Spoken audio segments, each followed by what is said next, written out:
perlu waktu seabad untuk membujuk tamu saya ini berkenan hadir di Intellectual Treasure Wadisme Podcast. Beliau kolega saya, tapi juga pimpinan saya.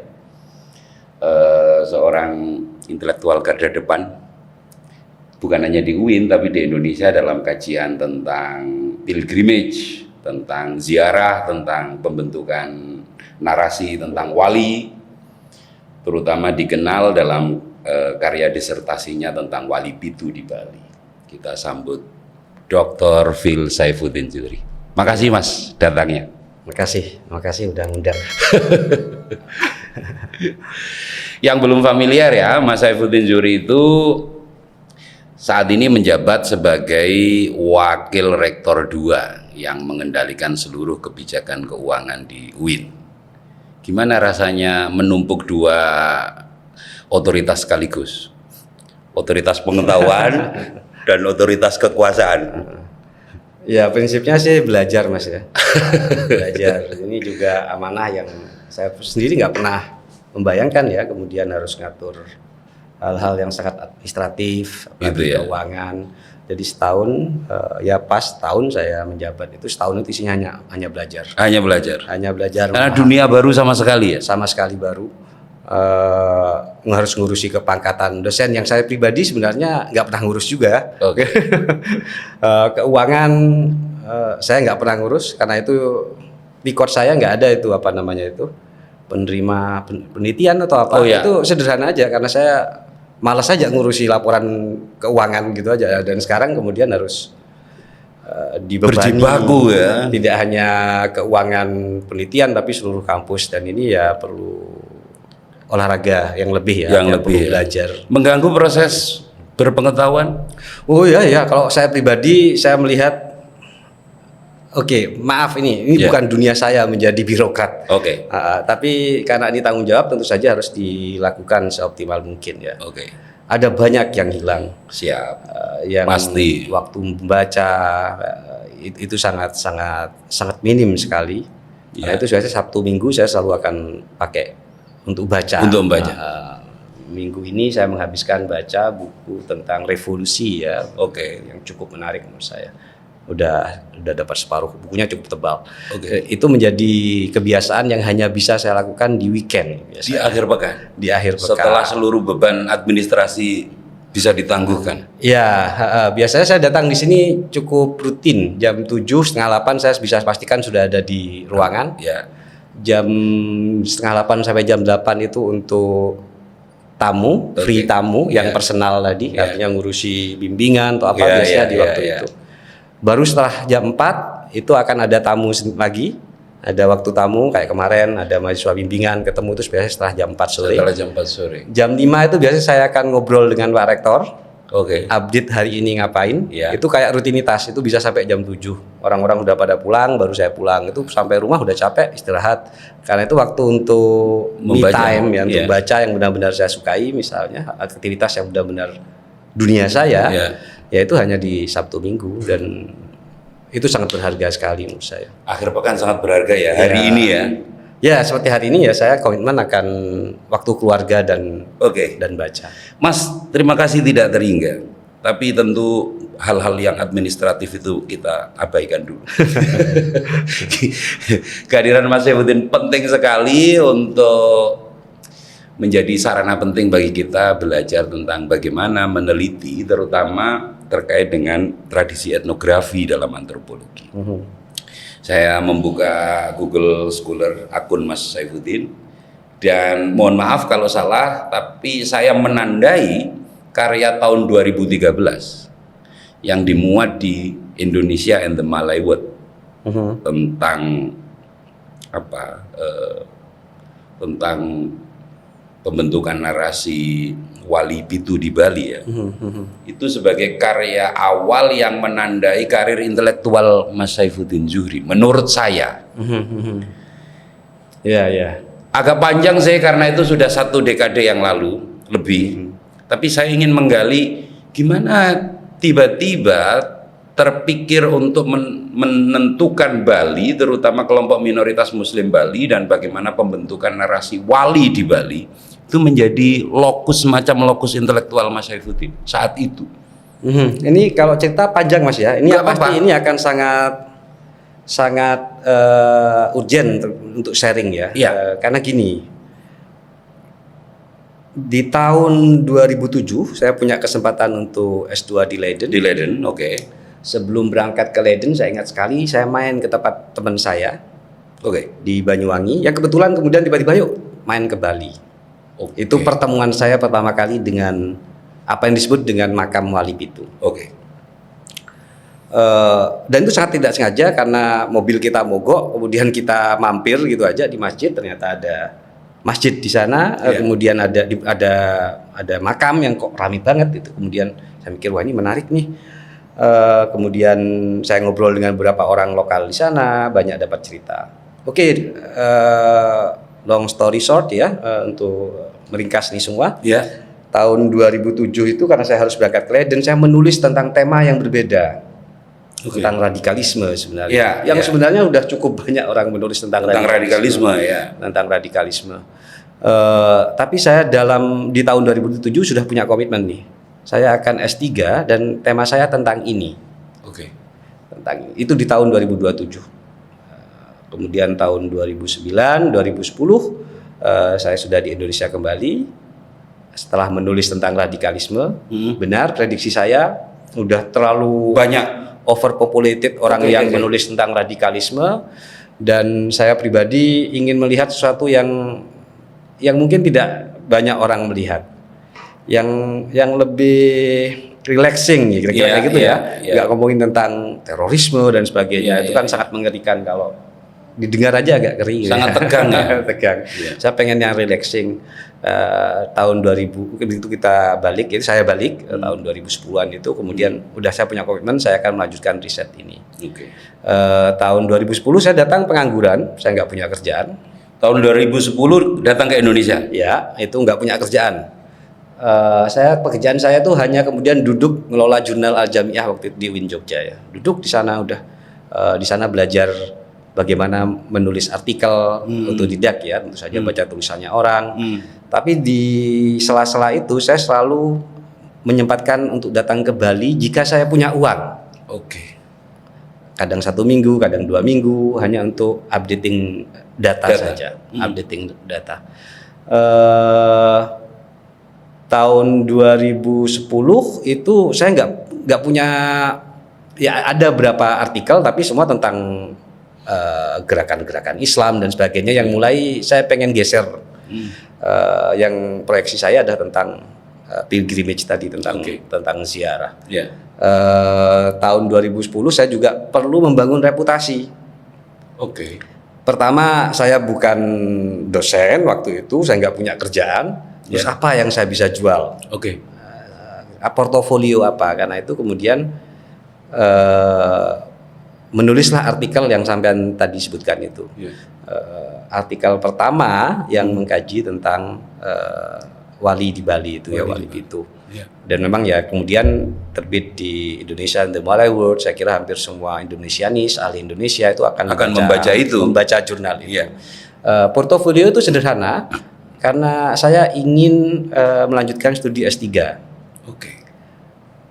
Karena nggak mungkin nih saya pakai mekanisme negara karena saya bukan aparatur negara waktu itu. Karena sebagian besar beasiswa kan untuk dosen atau apa, dan saya bukan dosen. Berarti saya harus bangun portofolio. Maka terbitlah artikel itu. Dengan modal artikel itulah kemudian saya apply ke Jerman melalui skema Deutsche Forschungsgemeinschaft ya. Kalau di Indonesia itu BRIN ya. Oh begitu. Lembaga risetnya pemerintah Jerman. Kemudian saya dapat posisi di sana tahun 2013, saya sudah punya posisi itu di sana, kemudian tapi baru berangkat di tahun 2014. Yang ingin saya dari sekian panjang ini yang ingin saya sampaikan adalah untuk melanjutkan S3 itu bukan proses yang kemudian kita masuk daftar seperti hanya kita lulus SMA kemudian daftar S1. Oke. Tapi sudah proses yang panjang yang saya lalui. Mulai tahun 2010 saya sudah mulai riset tentang itu, 2013 mulai publikasi tentang itu, 2014 baru duduk secara serius kemudian ya muncullah disertasi tentang Wali Pitu tersebut ya. Ini yang saya kira pesan penting ya untuk teman-teman yang akan melanjutkan studi, bahwa nggak ada yang instan dalam dunia akademik. Tidak ada yang instan. Itu butuh proses yang panjang dan perlu kesabaran. Persis. Dalam kasus saya, kendala itu tidak hanya kendala kesempatan, tapi juga finansial. Bagaimana melakukan riset, ketahanan, resiliensi. Ya, resiliensi menjadi penting. Ya. Kita perlu resiliensi untuk komitmen untuk menulis sesuatu. Dan ini yang saya kira agak krisis nih sekarang nih. Hari ini orang inginnya semuanya instan, tiba-tiba bisa menerbitkan. Bukan hanya studi ya Mas, proses menulis itu sendiri ingin cepat. Iya. Studi itu juga ingin potong kompas gitu ya. Iya. Mendapatkan kesempatan. Jadi saya ingat sekali Mas Ahol ketika di interview di Jerman itu untuk posisi ini di tahun 2013 itu. Itu salah satu pertanyaan dari interviewernya tanya alasan apa kalau kamu memang posisinya tepat untuk posisi ini, karena ini posisi apa ini? Posisi untuk PhD research. PhD research ya. Sangat kompetitif ya, karena di Jerman ada namanya excellent cluster for excellence atau excellent cluster. Saya lupa itu persisnya. Idenya adalah dia mempertemukan peneliti dari seluruh dunia, 5 Jerman, 5 non Jerman. Jadi dalam satu kelas hanya akan ada 10 orang. Separuhnya diisi oleh non Jerman. Iya. Di sana saya harus berkompetisi. Salah satu pertanyaannya itu, kenapa kamu adalah orang yang layak untuk posisi ini? Waktu itu saya sederhana bahwa ini riset yang original dan ini satu-satunya publikasi waktu itu tentang tema ini. Kemudian riset saya juga akan memperdalam apa yang sudah saya tulis di artikel tersebut. Sekalipun sekali lagi Pak Sahol, di disertasi saya kemudian itu saya kritik sendiri dan itu wajar. Artikel yang sebenarnya muncul awal, wah ini memalu-maluin saya kalau ingat artikel itu malu-maluin awal aja. Itu ya selalu begitu ya penulis ya. Dan di buku saya ngomong, saya mengkritik sendiri artikel tersebut, ini salah. Tahan dulu Mas, karena ada banyak sekali hal yang perlu ditindaklanjuti ya. Paparan awal tadi jelas menggambarkan bagaimana proses penulisan Wali Pitu pada tahun 2013 itu kalau dimulai dari 2010 itu butuh waktu 3 tahun setidaknya. Proses itu 3 tahun, risetnya dilakukan mandiri tanpa funding dari lembaga apapun, negara ataupun non negara. Kami semua pastilah membayangkan bagaimana resiliensi yang dibutuhkan, ketahanan yang dibutuhkan untuk menempuh proses itu. Itu pertama. Jadi ada suatu kesadaran pertama, Mas Saifuddin itu loncat konsentrasi dari isu radikalisme atau ekstremisme Islam ke isu antropologi yang orang secara umum menganggapnya tema itu remeh-temeh. Tapi potensial di dalam kacamata seorang ilmuwan itu potensial untuk meningkatkan portofolio kita, sehingga kita sampai pada layar kedua, portofolio ini juga yang akan membawa kita untuk mendapatkan akses yang lebih besar melalui kesempatan pendidikan, beasiswa dan seterusnya. Nah, kita ngomong yang pertama dulu. Saat itu kan pasti miskin ya, belum bekerja. Di Al-Jami'ah dulu ketika saya beraktivitas pertama, itu kantor saya pertama. Nggak ada gaji, akhirnya saya bikin beberapa proyek dan saya menggaji dari proyek tersebut. Proyek itu apa misalnya? Jadi dulu kita develop namanya Moraref ya, yang punya Kementerian Agama. Moraref itu platform apa? Moraref itu dulu sebelum ada Sinta, kita ingin mengagregasi tulisan jurnal ya? Jurnal. Kita pengen tahu nih berapa penulis, sebarannya dan sebagainya. Sama seperti halnya Sinta sebenarnya. Berarti ini platform pengindeks ya? Platform pengindeks. Yang kemudian itu berkembang tapi mati suri karena kemudian kalah kompetisi dengan Sinta. Penjelasannya sederhana, kita tidak punya aturan regulasi yang mengikat. Kok Sinta punya aturan regulasi yang mengikat ya, itu yang kemudian memungkinkan Sinta untuk berkembang, yang punya Kemendikbud ya. Itu sebenarnya ini jauh lebih awal daripada Sinta, tapi memang kalah saing kira-kira seperti itu. Juga kalah kompatibel kali ya kualitas platformnya. Dengan skema pendanaan yang sangat minim, saya kira tidak bisa apple to apple membandingkan antara Sinta dan Moraref. Ya. Intinya adalah Moraref itu desain awalnya dikelola di Al Jamiah. Iya. Lalu ditawarkan di Kementerian Agama. Ditawarkan Kementerian Agama, kemudian diadopsi menjadi Kementerian Agama, tetap kita pengelolanya. Oke. Moraref tersebut. Dan yang menariknya adalah gini, sebenarnya milestone Moraref awal itu adalah menuju seperti halnya yang kita kenal sekarang itu Sinta. Sinta itu. Oke. Bagaimana platform ini bisa membiayai hidup dan proses intelektual Mas Saifuddin? Dulu kita dapat dana setiap tahun dari Kementerian Agama untuk pengembangan platform dan maintenance-nya. Oke. Dari sana kemudian saya membiayai menggaji diri saya sendiri. Jadi ke Al Jamiah, kemudian saya minta Al Jamiah ini saya digaji bulanan dari dana ini. Ya. Itu yang kemudian saya manfaatkan. Ada sisa dana, saya akan pergi ke Bali. Saya melakukan riset di sana. Oke. Dia tentu saja tidurnya ya juga nggak seperti sekarang. Mungkin orang akan mikir ya tidur di hotel. Waktu itu tidurnya ya seadanya. Datang ke Bali, sewa motor. Dan itu mandiri semua total ya? Semua mandiri. Mas, riset awal itu berlangsung berapa tahun? 2010 sampai berapa? Itu sulit didefinisikan ya, karena sekali lagi saya kan pergi ke Balinya itu tidak dalam seri yang panjang ya. Oke. Biasanya hanya 1 minggu. Oke. Balik lagi. Berapa kali lagi. saya ingat Mas Saifuddin itu? Wah itu sulit. Tapi yang pasti gini Mas Akol. Ya. Ini yang juga momentum yang perlu yang saya ingat ya dalam riset saya awal itu. Oke. Di tahun 2012 kalau nggak salah 2012 waktu itu ada momentum 100 tahun Muhammadiyah Di Bali. Malang. Oh di Malang. Oh 100 tahun Muhammadiyah di Malang. Ya. Ya. Itu saya diundang karena memang saya punya riset tentang Muhammadiyah. Bertemulah dengan banyak orang sana, banyak tokoh-tokoh penting ya. Ya. Dan saya ingat adalah di tanggal itu sepulang dari Malang itu saya datang ke keluarga yang sangat penting, menjadi informan penting dalam kasus riset saya. Oke. Dan bagaimana saya bisa mengakses tokoh penting ini yang menarik menurut saya. Ya. Dari meja Al Jamiah, saya waktu itu hanya tahu nanti ada tokoh namanya Thayyib Zain Arifin. Thayyib Zain Arifin. Orang ini saya hampir tidak tahu, nggak kenal ya. Ini siapa? Tapi orang ini penting menurut saya.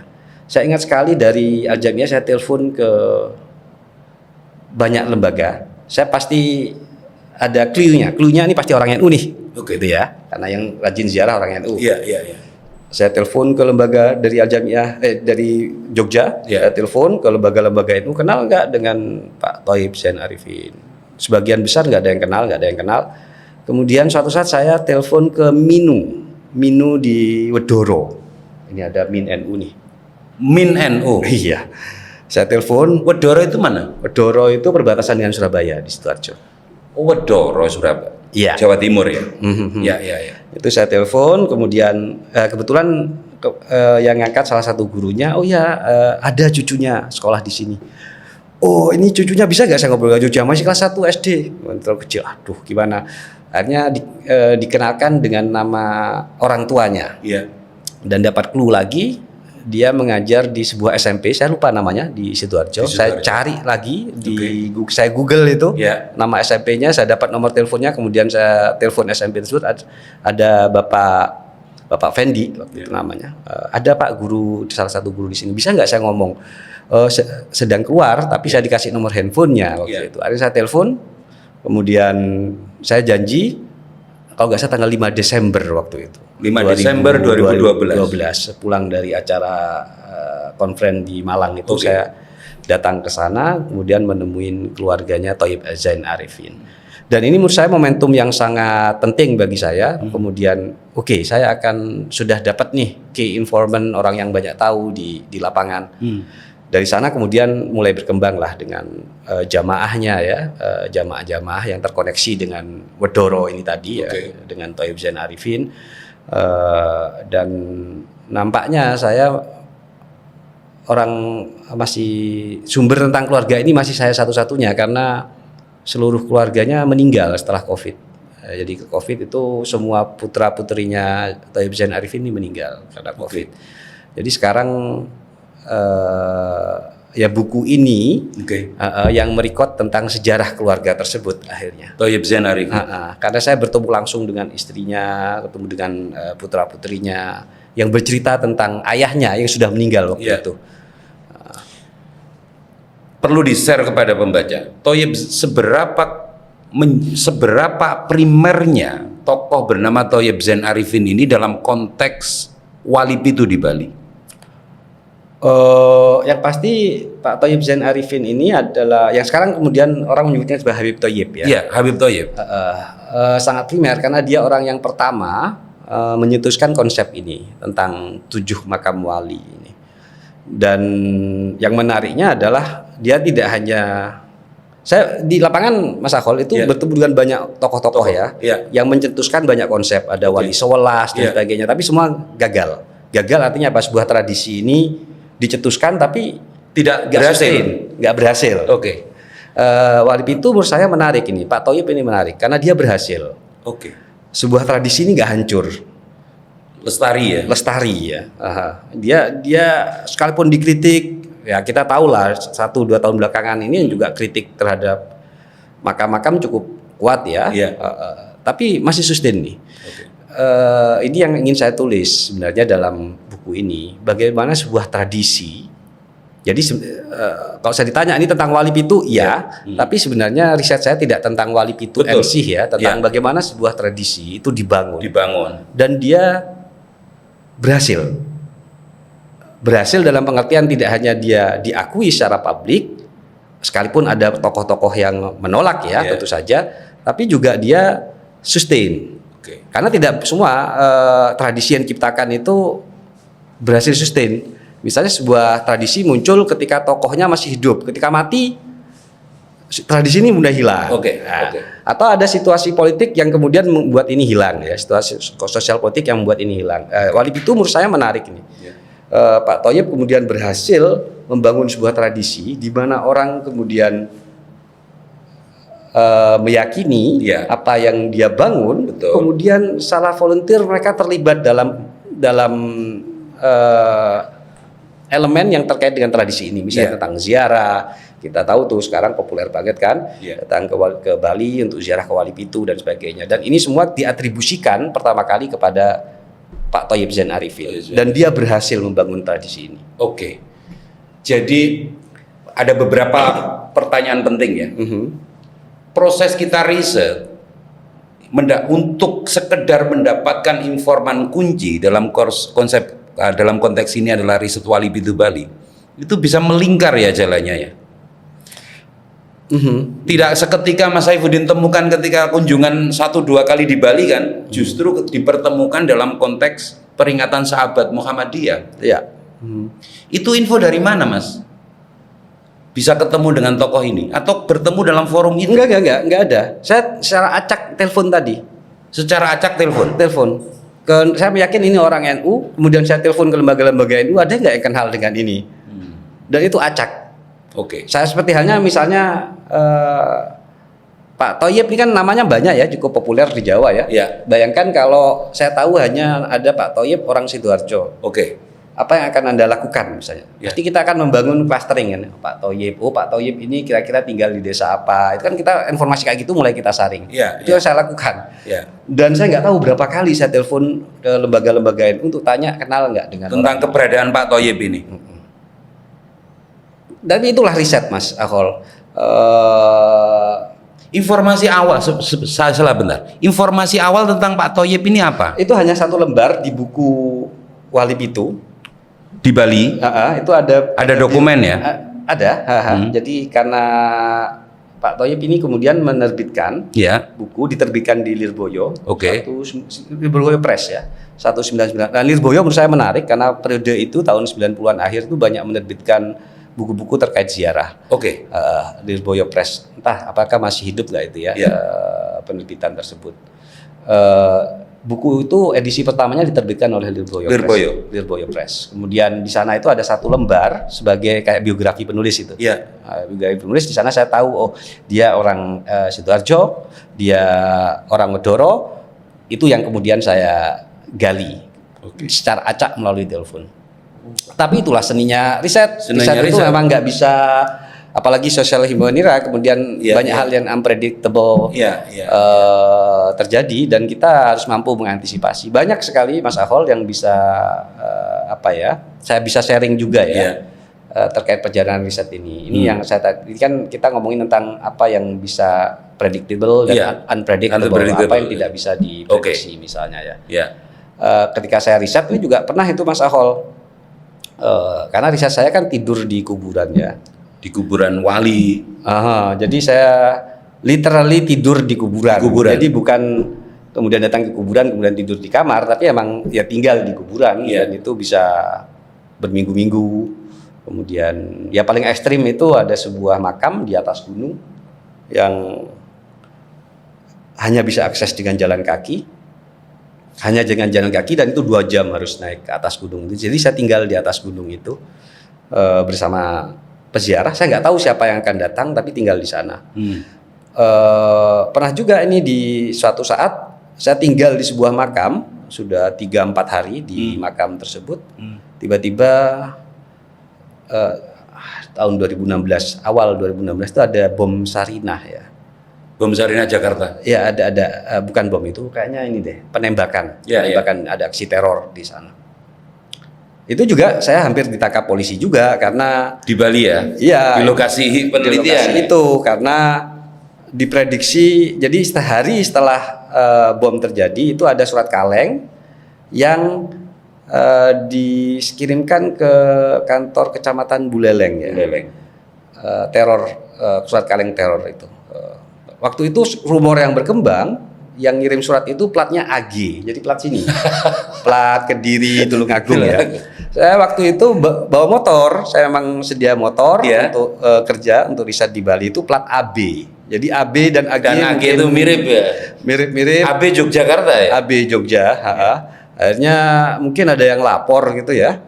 Ada orang mencurigakan sudah berminggu-minggu tinggal di kuburan dengan plat AB. Itu beneran, itu datang itu polisi. Nah, ini maksud saya dalam riset sosial kita nggak bisa meletakkan itu dalam kerangka yang sudah statik gitu ya. Ini pasti ini nggak by nature, siapa yang akan ketemu itu aja sudah unpredictable.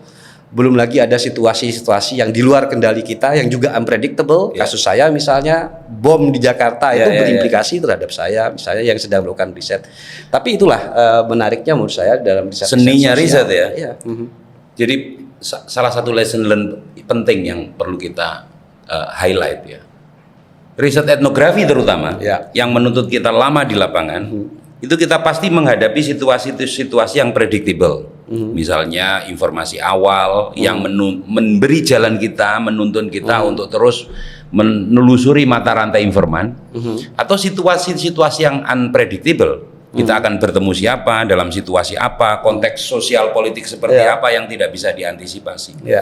Itu harus menjadi semacam ini ya, semacam kesadaran awal peneliti untuk menghadapi berbagai kemungkinan yang terjadi di lapangan. Pertanyaan berikutnya mungkin ya terkait dengan keharusan Mas Saifuddin menginap di makam, tidur bisa seminggu 4 hari dan seterusnya.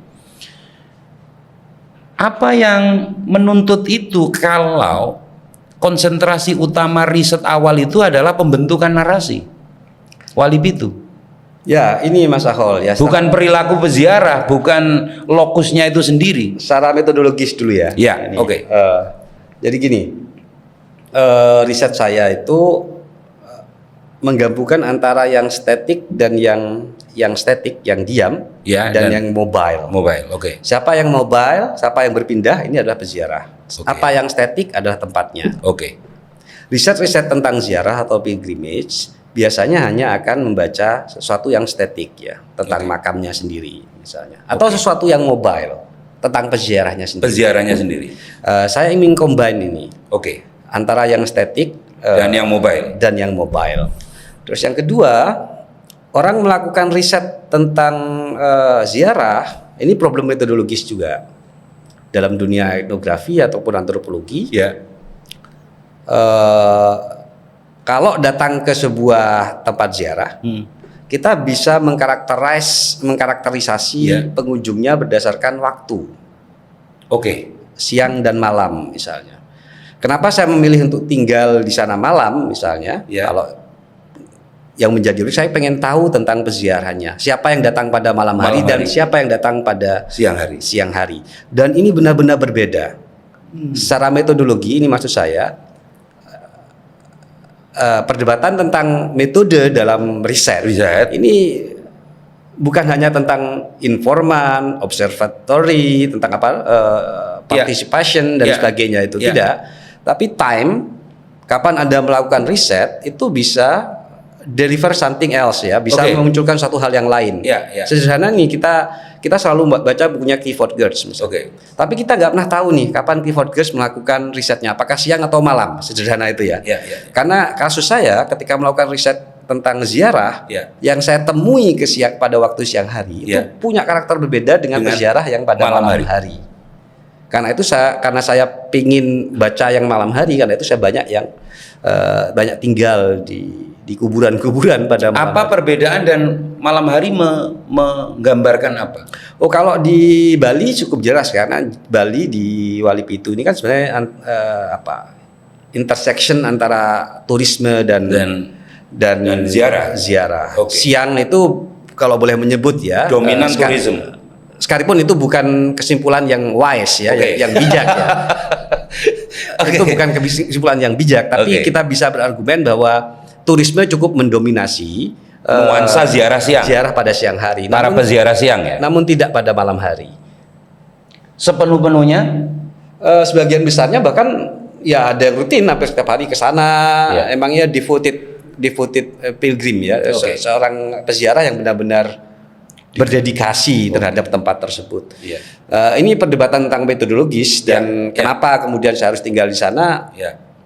Ya ini argumen metodologisnya, bahwa dalam riset antropologi ataupun etnografi, waktu menjadi varian penting dalam sebuah riset. Jadi tidak hanya sekedar participation, tapi kapan kamu berpartisipasi. Di makam-makam wali terutama, saat malam kita akan bertemu dengan para peziarah yang lebih berorientasi pada olah spiritual. Kira-kira sederhananya seperti itu. Didorong oleh kewajiban, mistisisme yang diyakininya gitu, atau orang-orang yang diklaim memiliki ikatan emosi atau ikatan spiritual dengan lokus yang diziarahi. Bisa dzurriyyah, bisa murid spiritual atau apapun itu namanya. Seperti itu Mas Saiful.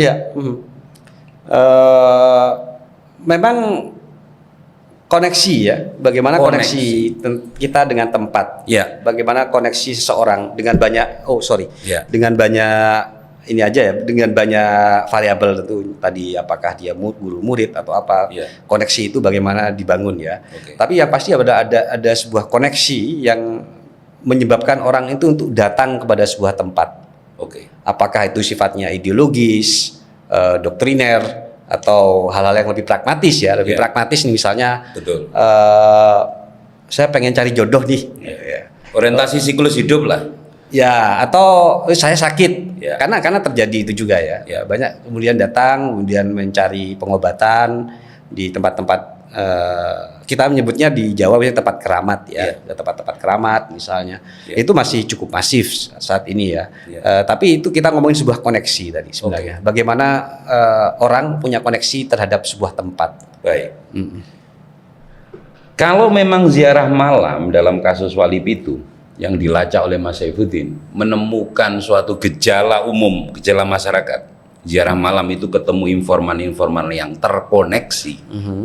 Mereka yang lebih pragmatis mencari jodoh, mencari rezeki, mencari solusi hidup, lebih ideologis merupakan murid atau dzurriyyah dari tempat sakral. Gimana dalam kacamata antropolog seperti Mas Saifuddin itu dimaknai Karena sudah pasti Mas Saifuddin nggak percaya itu. Itu juga kesimpulan yang Gegabah ya? ya. Mas Ahol, Enggak. saya ini Maksud saya kacamata. Saya ini yang juga saya tulis di buku itu tentang Yeah. personality ya, Yeah. di satu subchapter tentang personality, Personality. tentang siapa saya. Yeah. Saya hidup dalam tradisi. Saya hidup orang tua saya itu datang ke makam itu bagian dari ritual yang penting. Dan saya hidup dalam tradisi itu. Saya ke pesantren, selama di pesantren itu bisa dipastikan setiap Jumat saya akan datang ke makam kiai, mengaji di sana. Saya ada dalam bagian di sana ya. Itu. Tapi bagaimana? Tapi tradisi itu kan sudah digerus oleh pendidikan Barat. Oh enggak juga. Itu kan ini Mas Ahol yang kayak gini nih kesimpulan yang nggak boleh muncul dalam tradisi etnografi. Nggak boleh ya? Nggak boleh. Mendahului fakta ya? Bukan mendahului fakta, karena fakta itu apa kita akan bisa berdebat. Tapi saya predisposition terhadap sesuatu. Mengambil kesimpulan sebelum semuanya di atas meja, kira-kira itu yang harusnya ditangguhkan. Emang ada dalam etnografi ada suspend tadi. Ada suspend. Jadi kemauan untuk menahan. Menahan di sini tidak hanya tadi saya menjadi seorang yang quote and quote sekuler yang tidak percaya, termasuk saya mensuspend diri saya sebagai orang yang menjadi bagian dalam tradisi tersebut. Suspend itu kalau ke dalam filsafat epoke gitu ya, menunda dan menahan, menangguhkan. Iya. Itu yang sebenarnya ingin saya tindak lanjuti. Bagaimana kacamata seorang peneliti yang dalam dirinya ya didiami oleh dua tradisi sekaligus. Satu tradisi yang berakar pada kehidupannya ya. Mas Saifuddin lahir dari kultur NU yang berziarah, tapi satu tradisi yang berakar dari tradisi akademik yang sangat sekuler. Gimana proses itu dipertaruhkan di lapangan ketika melihat gejala yang tersebut tadi? Yang pasti posisi saya adalah mengapresiasi gejala-gejala agama. Saya kira ini yang kita perlu kedepankan. Apapun itu, kita boleh setuju atau tidak. Tapi mengapresiasi sebuah gejala keagamaan itu menjadi modal penting ya. Kita boleh setuju atau bahkan menjadi fanatik terhadap sebuah riset ya, atau tradisi yang kita sedang teliti. Tapi kita juga boleh menjadi sangat kritis terhadap tradisi tersebut. Tapi mengapresiasi saya kira menjadi kata kewajiban penting. Ya. Apakah itu bagian dari etik riset? Ya, tentu saja. Etika riset itu adalah salah satunya ada itu. Bagaimana sih kita tidak membahayakan apa yang kita tulis misalnya. Bagaimana kita mengapresiasi apa yang muncul di lapangan. Ini semua menjadi isu-isu dalam riset cukup sentral dalam etnografi antropologi tentang etik ya, etik dalam melakukan riset. Nanti kita akan bicarakan itu lebih jauh. Tapi yang terpenting adalah saya ingin mengejar bagaimana posisi split intelektual itu mewarisi tradisi ziarah dan tradisi sekuler sekaligus dalam melihat peziarah malam itu ketika proses ini berlangsung. Saya hanya aktif mendengarkan saja, kemudian bertanya, menggali. Prinsipnya sebenarnya sederhana. Kita jangan punya, tadi saya sebut predisposisi ya. Jangan merasa kita yang paling tahu, kita cukup mengerti, tapi biarkan kalau dalam tradisi antropologi interlokutor ya, bukan informan, tapi biarkan mereka mengeksplorasi sendiri. Dan tugas saya waktu itu hanya mencatat saja. Hanya mencatat. Mendengar, mencatat. Dan itu bukan hal yang mudah sebenarnya. Karena hal-hal yang sangat personal kadang juga masuk, dan itu perlu kita apresiasi. Misalnya kenapa orang datang ke makam misalnya ya, untuk hal-hal yang sangat personal, itu juga perlu kita apresiasi. Sebagai bagian dari varian ya, bagaimana orang memiliki koneksi dengan ruang, dengan sebuah tempat yang kemudian kita sebut sebagai ruang suci atau keramat tadi. Posisi saya sederhana, Mas Ahol. Saya bisa ikut di dalam tradisi itu. Itu sebuah modal awal.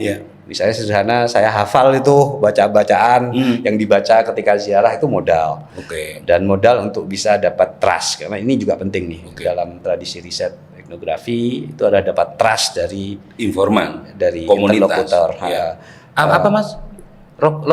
Interlokutor. Itu berbeda dengan informan dalam konsep informan itu biasanya, antropologi.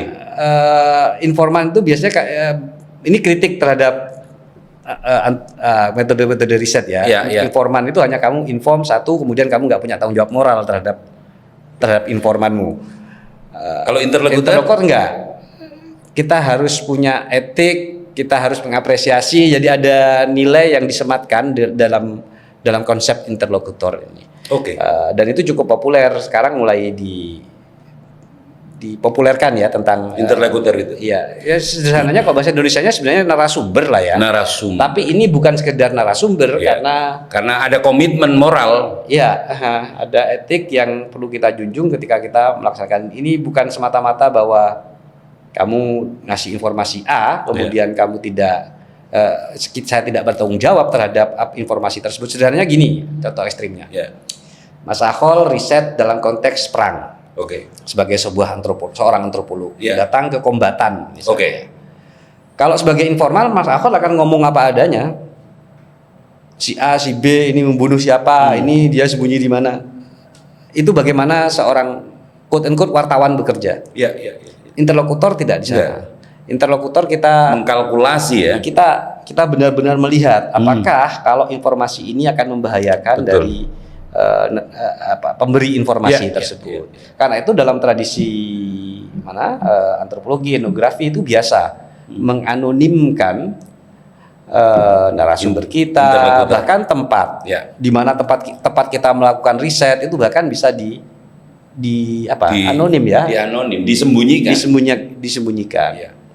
Jadi gini, para mahasiswa, para sarjana, di balik kerumitan konsep metodologis riset yang tertera dalam banyak buku, handbook riset. Secara faktual, riset antropologi terutama etnografi seperti bisa kita cecap dari Mas Saifuddin itu hanya menuntut seorang peneliti untuk bersikap satu, respect terhadap tradisi keadaan yang dirisetnya.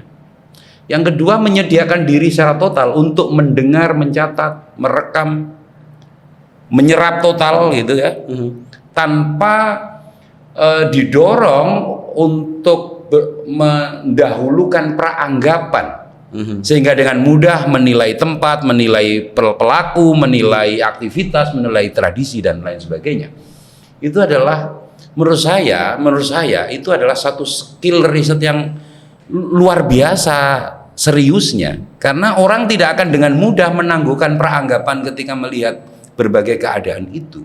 Jadi sederhananya adalah menurut saya praktek riset itu menempa seorang peneliti menjadi sangat pasif, tapi pada saat bersamaan dia aktif dalam menyerap, merekam semua hal. Nah, yang tidak kalah penting, ini yang sangat langka di Indonesia, terutama di PT KIN, riset punya tanggung jawab etika menyembunyikan pelaku, mempertimbangkan keselamatan pelaku, komunitas, tempat, dan seterusnya. Mas, sudah pasti riset yang berlangsung dalam periode tahunan, acak, tidak sistematis, menyediakan diri bertemu dengan keadaan yang predictable maupun unpredictable, sudah pasti datanya menggunung dong. Ya, ada banyak sebenarnya, dan ini yang saya lakukan selama bertahun-tahun, Mas Akol ya. Itu hanya merekam dan mencatat apa yang dilakukan orang. Jadi selama periode 2013 sampai 2010 mulai riset awal sampai 12 kayaknya itu ya. 2016 saya terakhir untuk melakukan field research ya. Enggak, dalam konteks tulisan awal di Indonesian Malay World itu pasti sampai 2012 saya kira riset itu hanya duduk dan mentranskrip verbatim ya. Beberapa ada yang tidak mau direkam misalnya. Kalau emang ada yang rekam, saya punya rekaman, dan itu yang kerjanya itu aja. Saya akan record, kemudian ketika PhD, kemudian riset lagi di tahun 2015 sampai 2016, 2014, 15, 16 itu juga ke lapangan. Itu kerjanya itu aja. apa sih yang orang ini sampaikan. Saya rekam, saya transkrip. Dari transkrip biasanya saya ngasih note.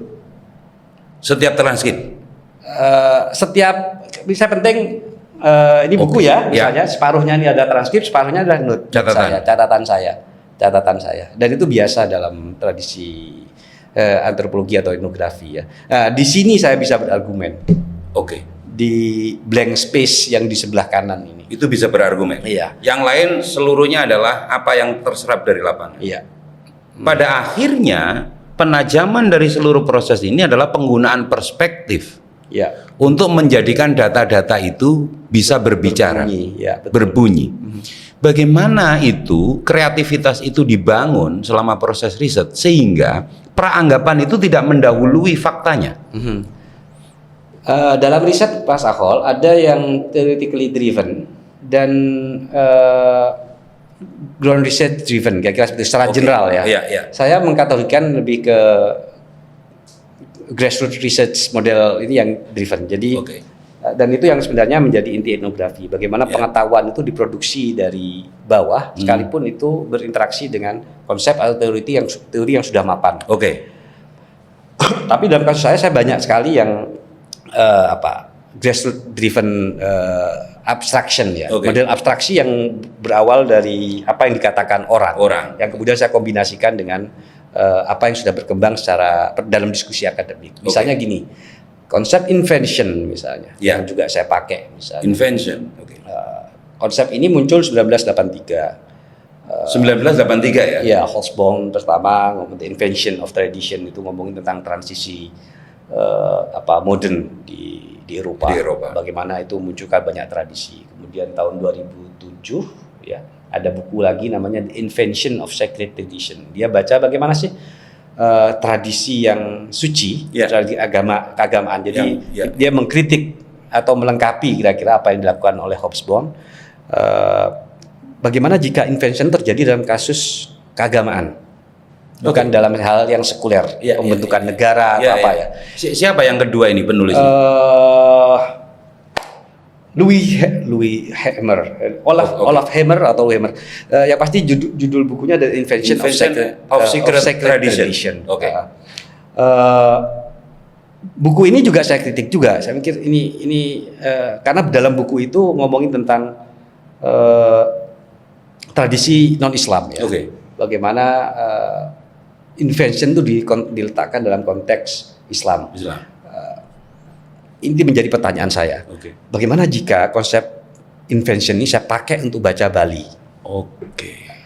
Dari sana saya kemudian melakukan countering terhadap konsep-konsep apa yang sudah dilakukan oleh Hobsbawm atau dilakukan oleh Olaf Hammer tentang invention of sacred tradition dalam konteks Islam.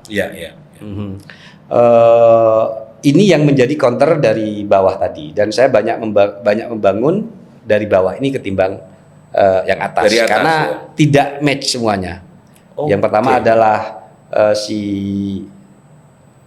Hobsbawm itu konteks modernisasi di Eropa, yang satunya ngomong Islam non-Islam ya. Yang ini saya pengen masuk ke Islam. Ini dan riset yang memasukkan Islam dan konsep invention tidak cukup banyak. Akhirnya saya bangun sendiri nih. Temanya sama, misalnya di perbedaannya. Kritik terhadap Olaf misalnya. Dia selalu mengasumsikan bahwa invention tradition adalah fabrication of tradition. Dia memalsukan. Memalsukan itu bisa teksnya dirubah dan sebagainya. Dalam Islam itu nggak bisa. Tidak ada fabrication of tradition secara total ya. Dalam kasus Wali Pitu itu ini nggak match. Karena apa? Karena kalau ini dianggap sebagai rekayasa atau fabrikasi, ini nggak match karena dalam Islam ada konsep, kalau baca Islam adalah hatif itu. Hatif itu adalah sebuah interaksi antara orang yang hidup dengan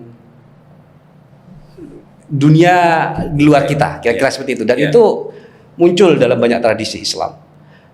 Dan tafsir Jalalain itu banyak cerita tentang mimpi ya, kemudian munculkan tafsir mimpi, bagaimana mimpi itu berperan menjadi bentuk dari pengetahuan dalam Islam.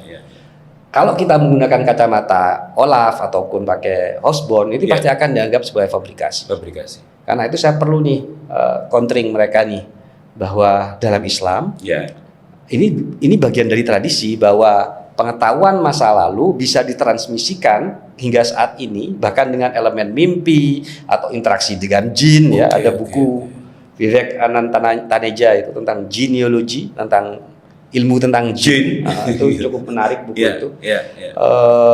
Yang memfasilitasi antara komunikasi manusia saat ini dengan yang bercerita tentang Nabi Muhammad misalnya. Yang konon jin usianya kan panjang nih. Konon dan dia menjadi saya selalu meletakkan dalam konteks itu ya. Karena saya nggak pernah ketemu jin juga. Saya nggak pernah tahu berapa lama dia hidup. Tapi yang pasti bahwa itu menjadi legitimate form of knowledge ya, knowledge formation. Bahwa itu menjadi sebuah formasi bentuk pengetahuan yang juga dilegitimasi dalam Islam. Dalam kasus Walid itu hatif itu dalam konteks Islam berakar di sana. Dia sebuah konsepsi tentang wahyu. Kalau wahyu untuk Nabi ya kira-kira, ini untuk selain Nabi itu yang intinya adalah ada sebuah proses transmisi pesan dari yang goib kepada yang goib. Kata goib ini juga berhati-hati karena goib ini sebenarnya kalau dalam Quran goib ini kan surga, neraka itu yang goib ya. Ada alam syahadah, ada alam barzah dan sebagainya. Tapi intinya kita pakai konsep Indonesia aja ya, alam yang tidak nampak kepada manusia yang kepada Pak Toyib ini yang menerima hatif untuk menemukan kira-kira 7 wali melalui hatif itu tadi melalui hatif itu tadi. Sekali lagi apakah ini benar atau tidak itu bukan domain saya. Tapi yang pasti dalam tradisi Islam pengetahuan yang dihasilkan dari interaksi antara yang hidup dan yang goib, masa sekarang dengan masa lalu itu adalah sesuatu yang valid dan mediumnya bisa macam-macam. Dan dengan begitu dia tidak bisa dinilai sebagai fabrikasi ya? Tidak bisa difabrikasi karena itu menjadi kritik terhadap Olaf tadi. Sebentar Mas. Jadi data-data grounded itu diangkat kan? Secara sadar kan seorang peneliti Mas Saifuddin itu menentukan teori-teori yang potensial digunakan sebagai alat penajam. Tapi pada saat bersamaan data-data ini juga bisa mengevaluasi teori itu. Sehingga yang disebut sebagai perspektif itu bukan semata-mata kita angkat dari suatu teori tanpa terevaluasi ya. Itu problem kita. Kalau kita problemnya saat ini kan kayak gini, ini sesuai dengan teori A, sesuai dengan teori B. Persis. So ngapain kita riset itu gitu aja kan kemudian. Menurut saya sih apalagi untuk PhD researchers ya. Ini saya ingin ngomongin dalam konteks PhD researchers ya, tidak dalam konteks S1 atau S2 ya. Dalam konteks S3 itu push boundaries. Push boundaries itu adalah apa yang sudah mapan ini coba kita jebol sedikit aja, jangan sampai jebol lah. Didorong sedikit untuk merelatifkan apa yang sudah menjadi canon tadi. Dan itu sebuah kontribusi besar untuk sebuah PhD researchers. Yang saya lakukan sebenarnya di sana hanya push boundaries sedikit. Kamu mengkritik ini ya, saya punya jawaban nih terhadap apa yang kamu argumenkan menurut saya ini tidak cukup tepat.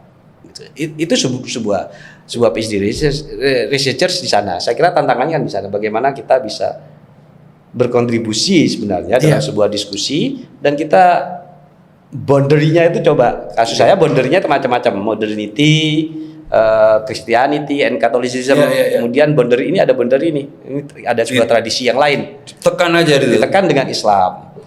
Islamnya bagaimana nih? Saya coba baca dari Bali. Jadi ini penting sekali ya, beberapa konsep penting. Push boundaries. Ini adalah usaha penelitian untuk menangguhkan yang kanonik dalam tradisi pengetahuan, teori-teori, perspektif-perspektif yang sudah dianggap mapan, itu bisa ditekan ya. Ya bisa jebol, bisa tidak cara menekannya. Tapi intinya adalah menangguhkan kanonisme ya, di dalam tradisi ilmu.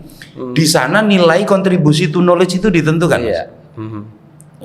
Saya sih orang yang nggak muluk-muluk Mas Ahol ya. Apa kamu melahirkan teori apa? Enggak, karena pelahiran sebuah teori itu sesuatu yang sangat berat ya. Tapi kita bisa berkontribusi dalam diskusi itu. Kemudian melakukan kritik dan memberikan perspektif yang Berbeda. alternatif Yang ya. alternatif, ya. Yang alternatif terhadap perspektif yang ada itu sebuah kontribusi. Sudah kontribusi. Dan itu menurut saya sudah dalam konteks kajian-kajian saya itu sudah cukup maju. Dan kalau boleh menyebutkan, kelemahan kita ini hanya menjadi konsumen sebuah apa yang diproyeksikan ya dalam sesuatu yang canon kemudian kita terjemahkan. Atau yang kedua, kita terlalu gegabah untuk melakukan sesuatu sehingga menganggap diri kita selalu yang original. Oke. Ini ada dua problem menurut saya, dua spektrum yang sebenarnya menjadi krisis. Dan dua titik yang sama-sama ekstrim ya itu. Dua titik yang sama-sama ekstrim dan menjadi masalah. Salah satu adalah kita mempercayai sesuatu yang canon dan kita tidak mau melakukan, orang menyebutnya kritik. Atau sisi yang lain kita menyebut kita apa yang kita lakukan sebagai sesuatu yang benar-benar original. Ini dua-duanya pada dua jalan yang menurut saya tidak tepat. Dua-duanya harus ketemu nih, bahwa nggak ada yang novel dalam riset kita. Karena prinsipnya adalah riset itu bagaimana kita bisa berinteraksi secara akademik. Tidak ada yang novel dalam riset kita. Nggak ada. Riset saya nggak novel. Tidak ada yang baru dalam tradisi pengetahuan. Tidak ada yang benar-benar baru ya. Tidak ada yang baru. Sederhananya gini, riset saya kan tentang bagaimana sebuah tradisi diciptakan. Sesederhana itu. Pertanyaan ini ditanyakan oleh Hobsbawm, oleh Olaf, menanyakan hal yang sama, dan saya menanyakan hal yang sama. Pertanyaan kita sama. Kontribusi saya apa? Menangguhkan Olaf. Saya coba melakukan alternatif terhadap apa yang dilakukan Olaf atau Hobsbawm dalam perspektif Islam. Dalam Islam seperti ini kasusnya. Itu sudah contribution to knowledge. Iya, contribution to knowledge. Apakah itu novelty? Nah, ini yang kita bisa berdebat ya. Tapi bagi saya itu cukup kontribusi aja deh untuk menyebut lebih sederhana. Apakah ini sebuah teori? Jauh dari itu. Menurut saya ini sebuah kontribusi saya dalam sebuah perdebatan mempertanyakan hal yang sama tentang bagaimana sebuah tradisi itu diciptakan. Tahan dulu Mas Saifuddin. Para mahasiswa sarjana, ada tradisi yang saya tidak tahu ya menyebutnya sebagai apa, tapi saya bertanggung jawab dengan istilah yang saya pilih ini. Ada tradisi yang salah kaprah dalam kultur riset kita, terutama yang diberlakukan di PhD program, di doktoral ya. Seolah-olah riset itu harus didorong meng-create suatu teori baru. Ini teori baru. Tapi pada saat bersamaan ekstrimnya adalah proses tindakan riset itu sendiri ditempuh dengan cara tidak kritis terhadap perspektif atau theoretical perspektif yang secara sadar diambil oleh peneliti. Jadi tidak tahu pada saat bersamaan begitu taklidnya terhadap grand teori atau teori, tapi pada saat bersamaan begitu pedenya untuk mendaku bahwa yang dihasilkan itu adalah suatu teori baru. Ini kan hanya ada satu kemungkinannya. Mental intelektual seperti ini. Satu kemungkinannya, tidak tuntas membaca. Tidak tuntas menyelesaikan peta akademik atau peta perbincangan akademik yang mendasari suatu isu atau kajian. Tadi yang pertama, grup yang pertama tadi yang mendaku sebagai teori theoretician. Ya problemnya kurang baca gitu saja kan. Yang pertama ini. Yang kalau kemudian ada grup yang kedua yang canonic tadi ya, dia tidak akan pernah bisa push boundaries tadi. Tidak akan pernah bisa push boundaries. Karena itu yang paling sederhana adalah menurut saya, kita tidak ngomongin novelty karena prinsipnya adalah novelty itu adalah semua orang menanyakan hal yang sama. Dalam riset kan problemnya itu. Jadi kan bisa nyebutkan apa deh. Sebenarnya saya selalu nyebutkan nih Mas Ahol sama mahasiswa-mahasiswa saya bahwa 50% dari meneliti itu adalah merumuskan pertanyaan. Dan itu bagian yang paling sulit dalam sebuah riset. 50%? 50%. Kalau kalian bisa mendefinisikan pertanyaan riset, itu sudah 50% risetmu selesai. Tinggal kamu bagaimana menulis, membaca, memperkaya argumen kamu, itu saja. Karena itu saya kalau ngajar biasa di mahasiswa doktoral, saya selalu akan bertanya, pertanyaan risetmu apa? Ya ini yang jadi problem. Sampai sekarang biasanya yang saya temuin kesulitan merumuskan pertanyaan riset. Kalaupun pertanyaan riset itu selalu partikelir. Partikelir sangat kecil banget pertanyaannya. Oke. Sangat kecil. Ya jawabannya kemudian how to. Misalnya sederhana gini ya. Pada pertanyaan bagaimana membangun kepemimpinan misalnya kayak gitu ya. Ya how to kemudian jawabannya menjadi sangat mekanikal. Tadi nggak tanya tentang apa sih kepemimpinan itu. Gitu. Itu kan pertanyaan yang hampir orang seluruh dunia tanya. Apa yang disebut dengan pemimpin? Oke.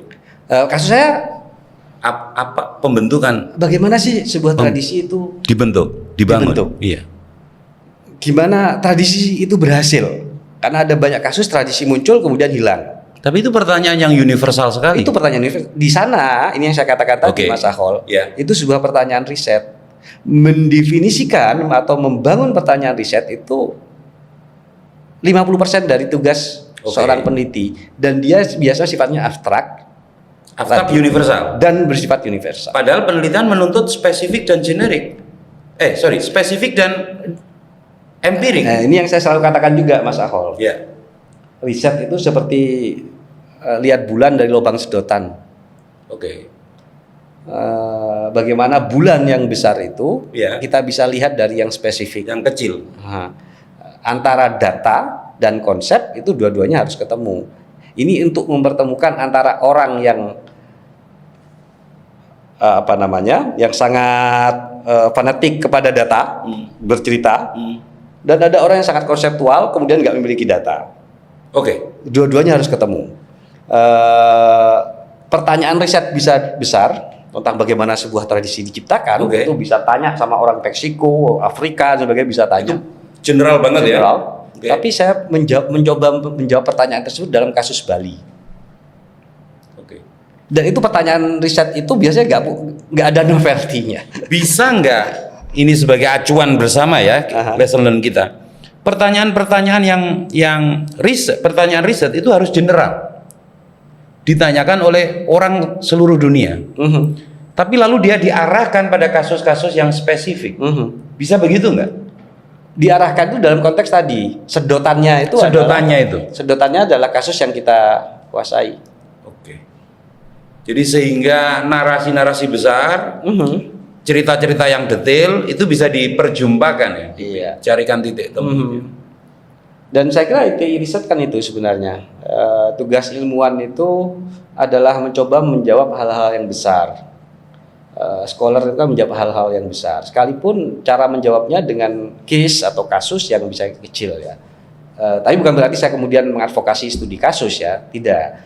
Ketika saya ngomongin kasus itu dari fenomena yang kecil, gejala yang kecil. Kalau Mas Ahol, saya kira pernah saya cerita itu logika tentang melihat bulan melalui lubang sedotan. Yeah.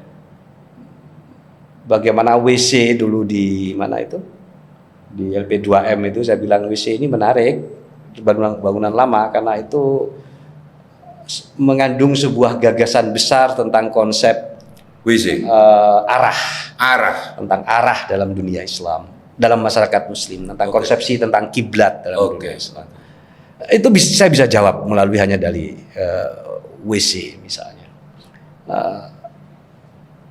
Jadi WC bukan sekedar bangunan, bukan, tapi menampung gagasan ya. Adalah sebuah gagasan, dia sebuah kontainer terhadap tentang value, tentang ide, tentang arah, gagasan tentang arah, tentang nilai, etik dan sebagainya. WC ini adalah kontainer yang tidak hanya semata-mata orang duduk kemudian buang air besar di sana, tidak, tapi ada gagasan, ada nilai di sana. Dan itu ketika melihat arsitektur WC waktu itu saya bilang, wah ini sangat menarik melihat bagaimana gagasan, ide tentang arah dan nilai dalam dunia Islam, tentang kiblat misalnya, bagaimana merekonsiliasi antara bagaimana kamu beol, BAB dengan konsep kiblat misalnya. Tapi sekali lagi itu kan berlaku universal. berlaku universal ya. Ya. Saya kiblat itu hampir semua orang Islam akan tahu itu. Oke.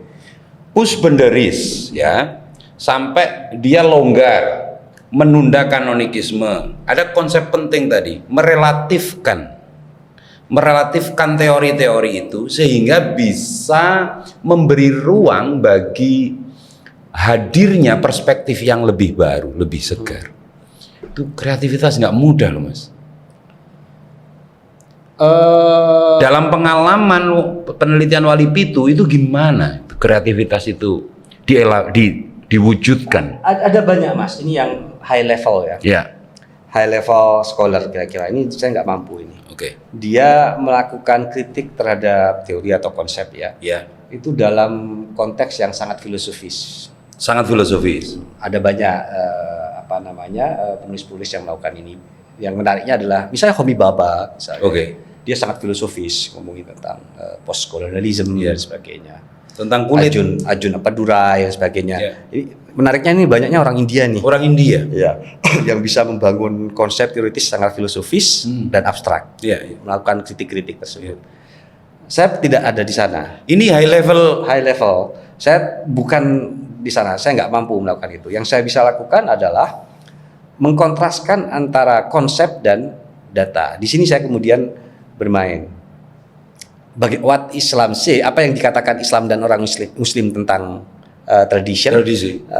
Yang bisa jadi berbeda dengan konsep tradisi yang disebutkan oleh orang-orang invention tradition dalam konteks buku-buku sebelumnya ya, karya akademik sebelumnya.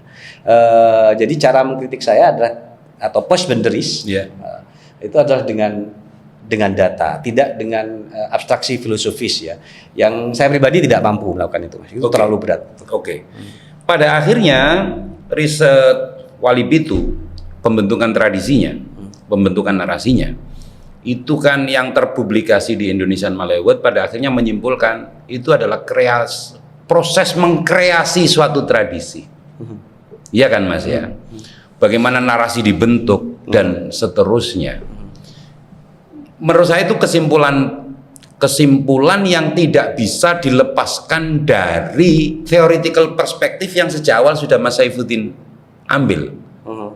Siapa tadi? Invention. Ya, Olaf. Itu tadi soal invention tadi. Ini kan kemudian kerja antropologi itu kan menjadikan yang sakral itu menjadi tampak sekuler gitu ya. Sekuler. Yang pasti gini, saya orang yang ada pada kubu apapun yang tampak profan tepatnya. Ya monggo, tapi yang pasti gini bahwa agama itu dibentuk secara sosial. Agama itu dibentuk secara sosial. Secara sosial. Jadi proses sosial menjadi penting. Jadi nggak ucuk-ucuk tuh agama kemudian semua orang percaya Nabi Muhammad misalnya ya atau Quran misalnya semua enggak kan? Semua tiba-tiba percaya Wali Pitu dalam konteks ini ya. Iya. Tapi ada proses kreatif ada pembentukannya. Kreatif panjang. Ya, kalau kita tarik ke sejarah Islam itu bagaimana Nabi Muhammad mencoba meyakinkan orang-orang Mekah, bagaimana dia membangun jamaah itu kan menjadi bagian penting dari pembentukan Islam itu sendiri. Jadi saya ada pada kubu tidak ada sesuatu yang in generic dalam wujudnya itu sakral dan itu lepas dari sesuatu yang Mas Akol menyebutnya profan atau saya menyebutnya proses sosial. Semua aja proses sosial. Tradisi Wali Pitu gitu juga. Jadi dia tidak sepenuhnya adalah tradisi yang sakral karena dia harus ada dalam jamaah, dalam masyarakat. Harus ada di ruang ada sosial. Proses sosial. Ada proses sosial. Ini yang kemudian saya sedikit berkontribusi terhadap perdebatan tentang sacred tradition, invention sacred tradition ya.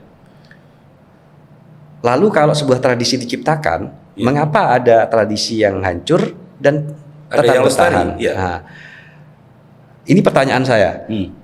Saya mencoba menjawab bagaimana kemudian sebuah tradisi itu bisa berhasil. Dan Wali Pitu itu adalah tradisi yang berhasil. Jadi tidak hanya menciptakan narasi, bahasanya Mas Akol tadi ya. Tapi bagaimana narasi ini kemudian diapresiasi oleh khalayak. Nah, ini proses sosialnya kan? Proses sosialnya.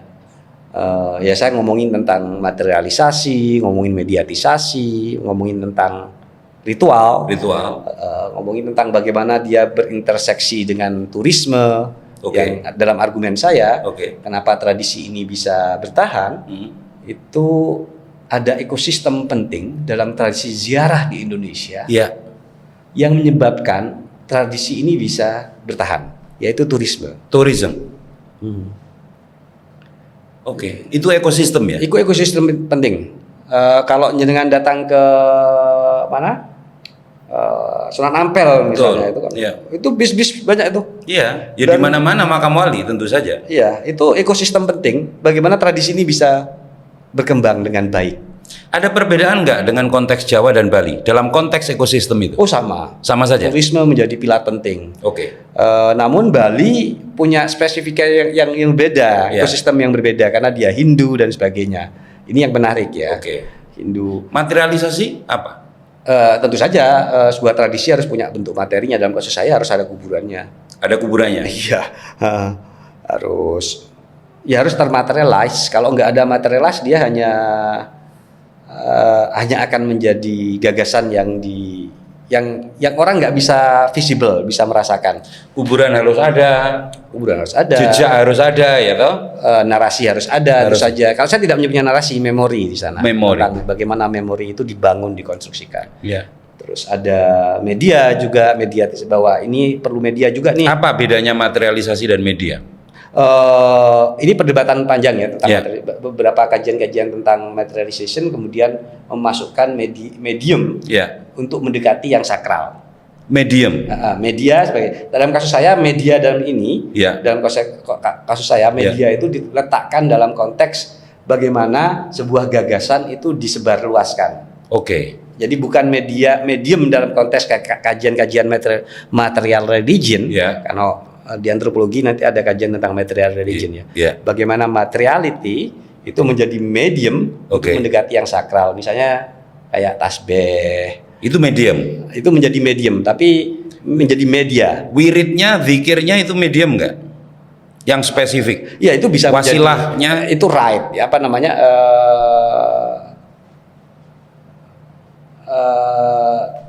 Ya pasti itu menjadi bagian dari ritus ya. Tapi biasanya kajian material religion itu baca tentang hal-hal yang dipercaya menjadi medium untuk mengkoneksikan dengan yang suci ini tadi. Tapi mediatisasi dalam kasus saya itu pengertiannya adalah bagaimana sebuah gagasan, sebuah narasi itu disebarluaskan. Dalam itu penerbitan buku tentang wali itu itu menjadi penting. Manakib. Mereka menyebutkan manakib. Semua itu di-create. Itu proses sosial tentu saja. Bukan di-create dalam pengertian ada orang, tokoh, lalu mengkreasi, bukan ya. Seluruhnya proses sosial. Proses sosial tentu saja. Ya sama seperti foto, gambar. Persis. Foto. Itu saya juga menjadi argumen ya. Kalau di Indonesia ya tradition harus visualize juga. Harus ada visualnya. Dalam kasus wali itu mereka punya visual. Bagaimana itu diciptakan, saya nulis juga itu. Bagaimana sebuah visualisasi wali itu diciptakan. Karena banyak yang baru Mas Ahol ya. Iya. Nun sewu kalau kita lihat Wali Songo misalnya ya. Gambarnya tuh baru. Ya itu gambarnya juga baru. Tapi gimana kita tahu kalau Wali Joko pakai blangkon gitu kan? Itu kan proses-proses aktif. Iya. Itu kan ada mekanisme aktifnya. Ada mekanisme itu juga. Sama di Wali Songo itu kalau Mas Ahol sempat populer itu acara melukis hantu. Iya, betul.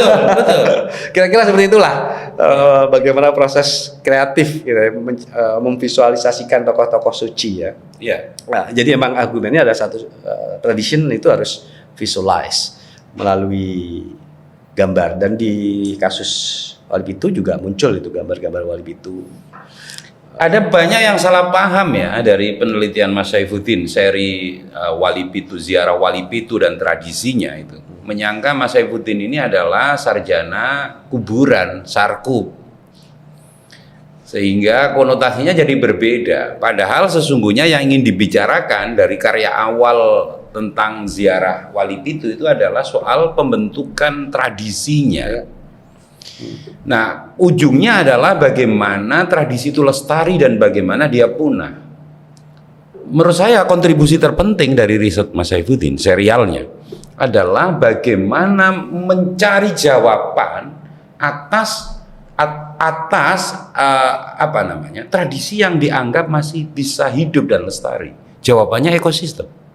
Ya, ekosistem menjadi penting. Ekosistem pariwisata yang menentukan. Dalam kasus Walip itu turisme. Ekosistem spiritual, jangan salah. Bisa jadi. Ekosistem spiritual. Tapi yang pasti adalah yang sudah tersebut adalah materialisasi. Bagaimana kuburan diciptakan. Bagaimana kuburan harus ada, petilasan harus ada. Itu mungkin yang memicu lahirnya tradisi baru menciptakan kuburan baru-baru ini ya. Karena materialisasi itu penting. Ini saya nggak mau terjebak dalam perdebatan ini ya, yang sangat radikal. Saya pribadi sangat menyayangkan itu aksi-aksi yang sangat radikal di penghancuran makam dan sebagainya. Sekali lagi kita mengapresiasi. Itu prinsip saya. Bagaimana sebuah tradisi itu diciptakan. Itu prinsip dasar riset ya? Prinsip saya sebagai peneliti. Oke. Kalaupun ada kemudian makam, orang menganggap ini makam si A atau si B, dan itu sebenarnya bukan hal yang baru, itu sudah dari dulu, dari lama ya. Udah lama sudah ada, tiba-tiba ini makam si A, si B itu sudah lama. Cuma sekarang jadi masalah saja gitu aja deh ya. Tapi apakah itu sebuah makam benar-benar makam? Apakah ini benar-benar tokoh tersebut? Ini yang saya suspend tadi, karena ada banyak mekanisme untuk mengetahui masa lalu tadi, Mas Akol. Kalau misalnya perdebatan apakah ini makamnya, kalau boleh nyontohkan Habib A misalnya saya suspend. Kalau kamu percaya itu Habib A silahkan. Bagaimana itu dibuktikan dan sebagainya itu saja. Bukan kemudian kita menghancurkan makam itu sebagai proses sosial ya, sebagai bagian dari proses sosial kan itu. Karena posisi saya sekali lagi sebagai peneliti, tidak sebagai pengadvokasi. Advokasi untuk penghancuran makam misalnya. bukan. Tapi mengapresiasi bagaimana sih, pertanyaan bagaimana sebuah tempat yang biasa, ini kan pertanyaan risetnya kemudian. Sebuah tempat yang biasa kemudian menjadi luar biasa. Ini sebenarnya pertanyaan hampir sama seperti kasus saya. Bagaimana dulu makam ini sudah ada biasa dan biasa-biasa saja ya. Kemudian itu kan pertanyaan risetnya kemudian tentang speciality. Bagi space and speciality. Bagaimana space, sebuah ruang. Itu dalam bahasa kami di perguruan tinggi keagamaan Islam kita semua itu disebut lokus itu ya. Lokus, speciality, space. Penelitian itu harus punya lokus. Ruang. Maka dianjurkan yang doktoral harus multi lokus atau multi situs. Ya, itu hal yang berbeda lagi. Tapi prinsipnya gini, sebenarnya fenomena kemarin fenomena banyaknya kritik terhadap makam itu sebenarnya ranah riset yang sebenarnya bisa dikembangkan. Ini kan sebenarnya sebaliknya dari apa yang saya tulis. Betul. Bagaimana sebuah tempat yang, kalau kasus saya, yang biasa kemudian menjadi luar biasa melalui gagasan tentang Walip itu. Tapi di Jawa terjadi sebaliknya misalnya. Dulu tempat luar biasa kemudian menjadi hal yang biasa atau bahkan dihancurkan. Didesakralisasikan ya. Iya, atau bahkan dihancurkan. Itu kan juga ini proses kan arus sosial. yang berbeda. Itu kan juga proses sosial. Arus dari sebaliknya yang dilakukan. Ini sebenarnya sebuah riset yang potensi riset. Tapi sekali lagi jangan mengatakan bahwa ini makam palsu atau bukan. Tapi pertanyaan risetnya tadi tentang bagaimana tentang speciality, tentang space and speciality, tentang tempat dan atribusi spesial terhadap tempat tersebut, itu sebenarnya adalah proses sosial yang bisa pada satu periode itu menemukan momentumnya dan diterima, pada momentum yang lain bisa sebaliknya. Di ruang yang berbeda. Itu pertanyaan riset maksud saya, bukan tentang bagaimana makam ini dihancurkan. Kalau itu kamu jadi wartawan saja. Cerita tentang itu. Kita di sini ngomongin lebih abstraksi ini yang menurut saya juga menjadi penting sehingga tidak terjebak kepada hal-hal yang partikelir. Tadi Mas Akol betul, banyak orang saya kaplah dengan apa yang saya tulis karena riset saya itu sebenarnya tentang bagaimana sebuah tradisi itu dilahirkan dan dia dijaga kelestariannya dan relatif stable. Relatif stabil ini. Orang mengkritik tapi dia masih ada. tetap kenyal, tetap kenyal bertahan hidup. Bisa bertahan hidup. Kuncinya adalah bagaimana riset etnografi antropologi itu bisa masuk dalam gejala-gejala yang non antropologis, yang metafisik. Dalam konteks Mas Saifuddin Zuri adalah hatif. Maka sekali lagi kembali saya, mau tidak mau adalah kerja antropologi itu adalah memprofankan apa yang dianggap oleh interlokutor sakral. Apa bisa begitu? Memprofankan itu dalam konteks ini bukan kemudian dia mendegradasi, bukan, tapi menjelaskan secara Antropologis, secara logis dan secara historis bagaimana proses itu terjadi. Jadi bukan kemudian dalam pengertian ini kemudian menjadi yang sakral menjadi profan, bukan seperti itu Mas Akhol ya. Tapi gejala-gejala yang sangat sakral ini bagaimana kemudian ada dalam masyarakat, dan itu semua proses sosial Mas Akhol. Jadi sekali lagi apresiasi itu bukan yang saya khawatirkan adalah ini kemudian kita membenturkan antara sakral dan profan dalam pengertian bahwa ini mendegradasi dari sesuatu yang sakral menurut interlokutor saya kemudian menjadi sesuatu yang profan. Menurut saya tidak, tapi ya saya akan mengatakan bahwa ini sesuatu yang sakral yang diapresiasi oleh saya dan interlokutor saya, tapi bagaimana ini hidup dalam konteks sosialnya. Bisa dimengerti secara logis proses-prosesnya. Susah ya? Ya, karena bagi pemula itu skill yang sangat susah, Mas. Saya membayangkan mahasiswa kita itu setiap mau menentukan tema riset, mulai membaca, itu ketakutan pertamanya adalah bagaimana menangguhkan peranggapan tradisi yang sudah terbentuk, sehingga misalnya takut dosa, takut sesat, takut menyimpang dan seterusnya. Ini gejala yang tidak bisa kita sangkal dalam kultur PTKIN. Ya itu personal ya, itu akan sangat personal. Tapi dalam kasus saya menangguhkan itu tidak saja terhadap konteks saya yang tidak setuju ya. Tadi yang Mas Akhol ceritakan saya menangguhkan itu tidak hanya dalam hal saya takut sesat, itu kan hal-hal yang menurut saya secara personal adalah sesuatu yang buruk. Ya. Tapi saya juga yang menjadi bagian saya juga tangguhkan.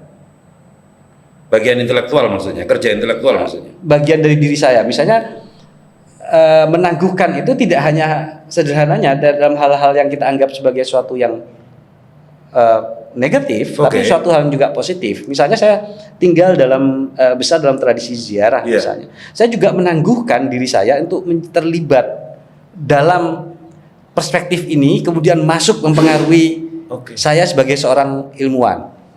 Itu memperkaya, perspektif itu memperkaya.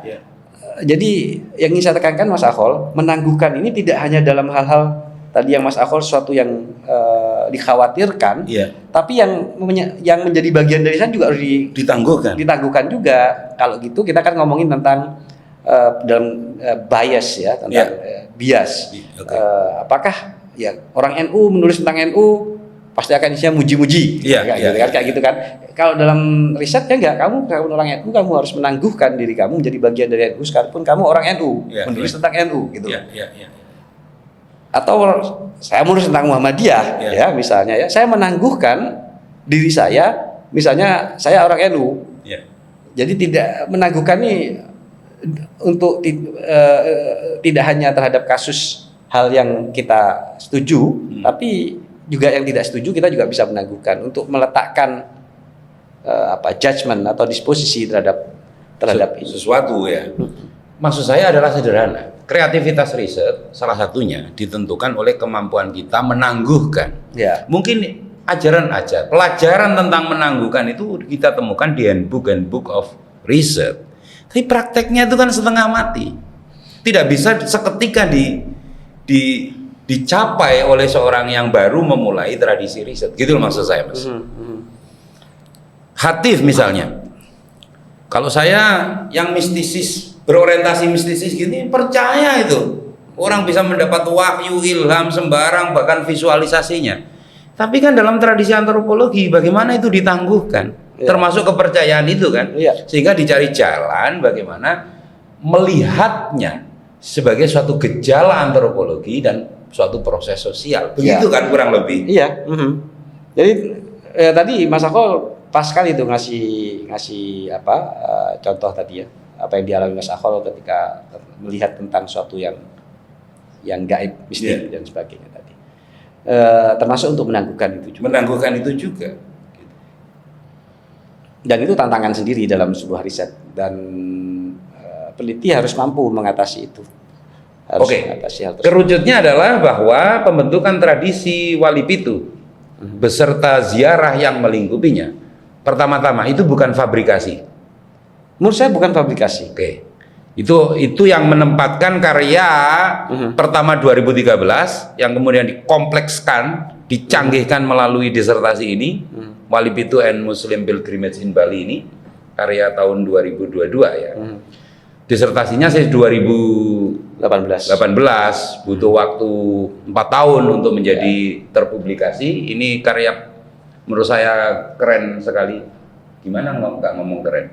Tidak ada sarjana yang banyak yang bisa dipublikasi oleh Leiden University, dan Mas Saifuddin salah satunya.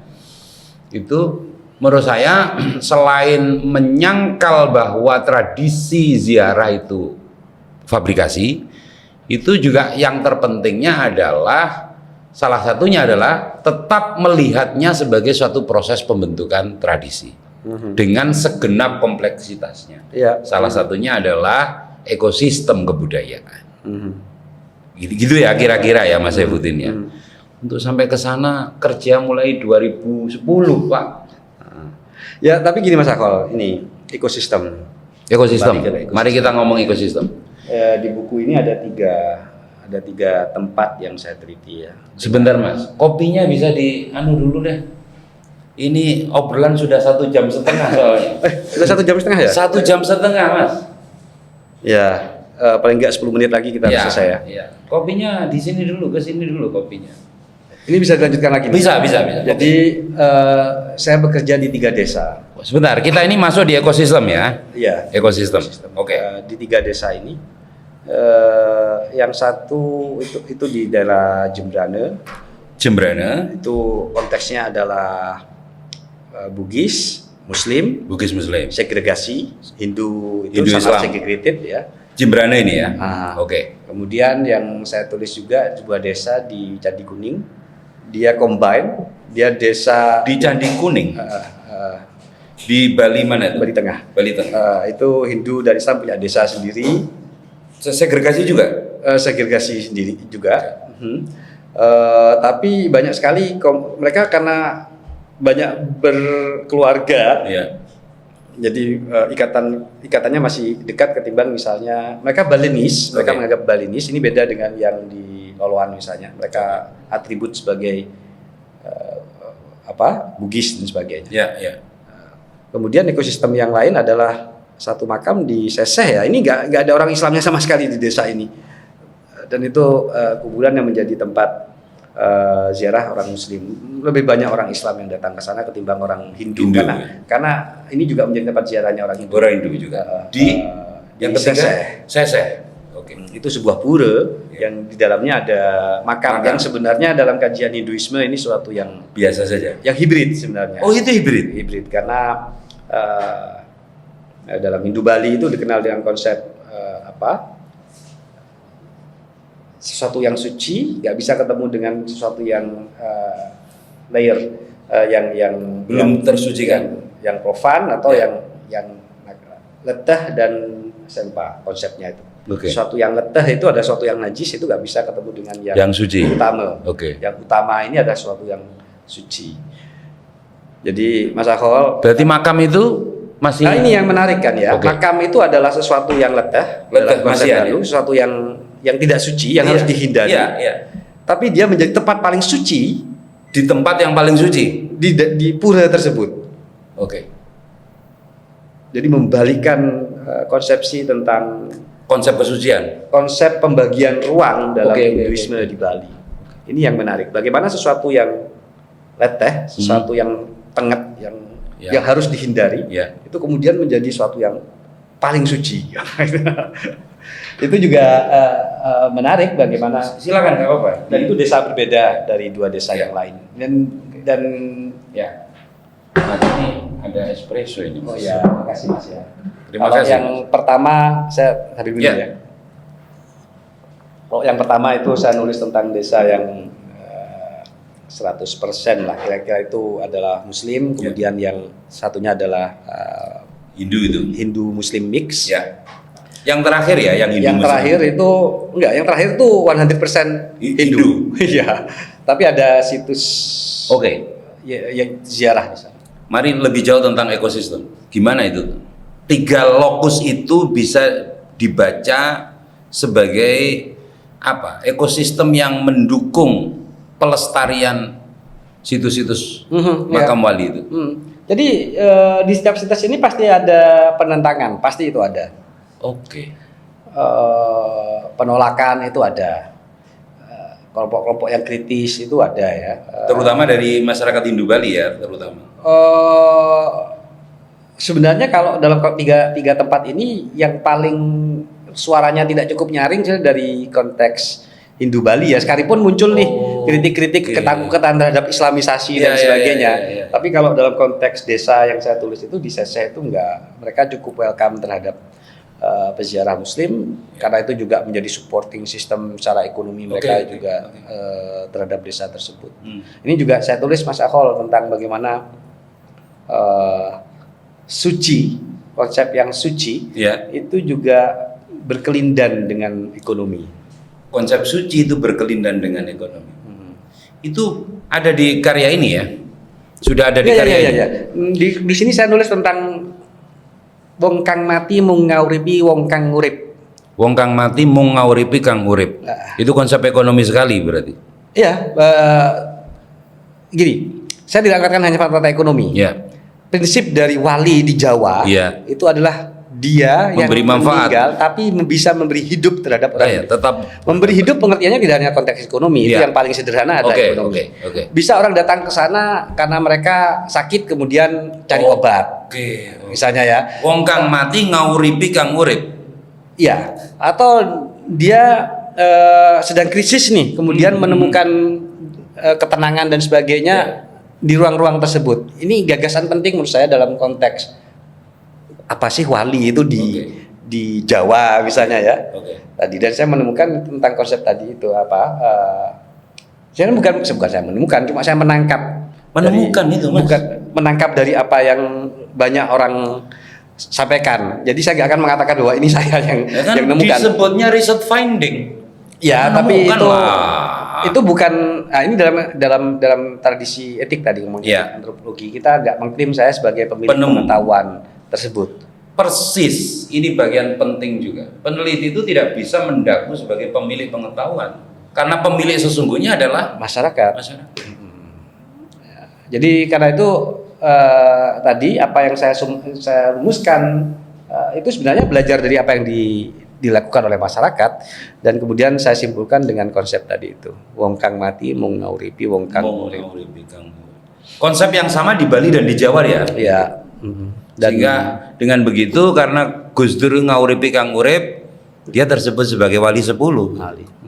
Gitu. Wali juga karena begitu ekosistem tourism itu begitu.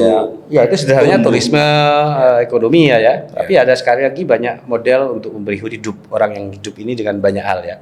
Pengobatan dan sebagainya. Bagian-bagian akhir ini, Mas Udin pernah membuat joke. Gampang loh itu kalau mau jadi wali.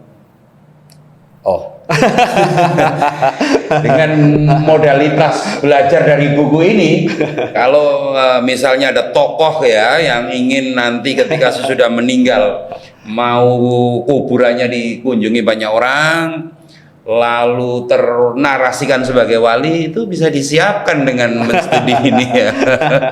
Yang pasti ekosistemnya disiapkan, ada materialisasi, ada visualisasinya, pelaku hatifnya disiapkan. Ya itu Mas Sakol. Ini yang, Saran itu sudah dilakukan oleh itu. ini yang saya selalu katakan. Ya. Riset saya mungkin akan sulit diulang oleh peneliti-peneliti selanjutnya. Riset ini. Oke. Apa? Kenapa? Karena pertanyaan tadi, bagaimana sebuah tradisi itu muncul ya? Kalaupun akan muncul riset-riset mungkin akan menjadi catatan kaki dari riset ini. Dari riset ini.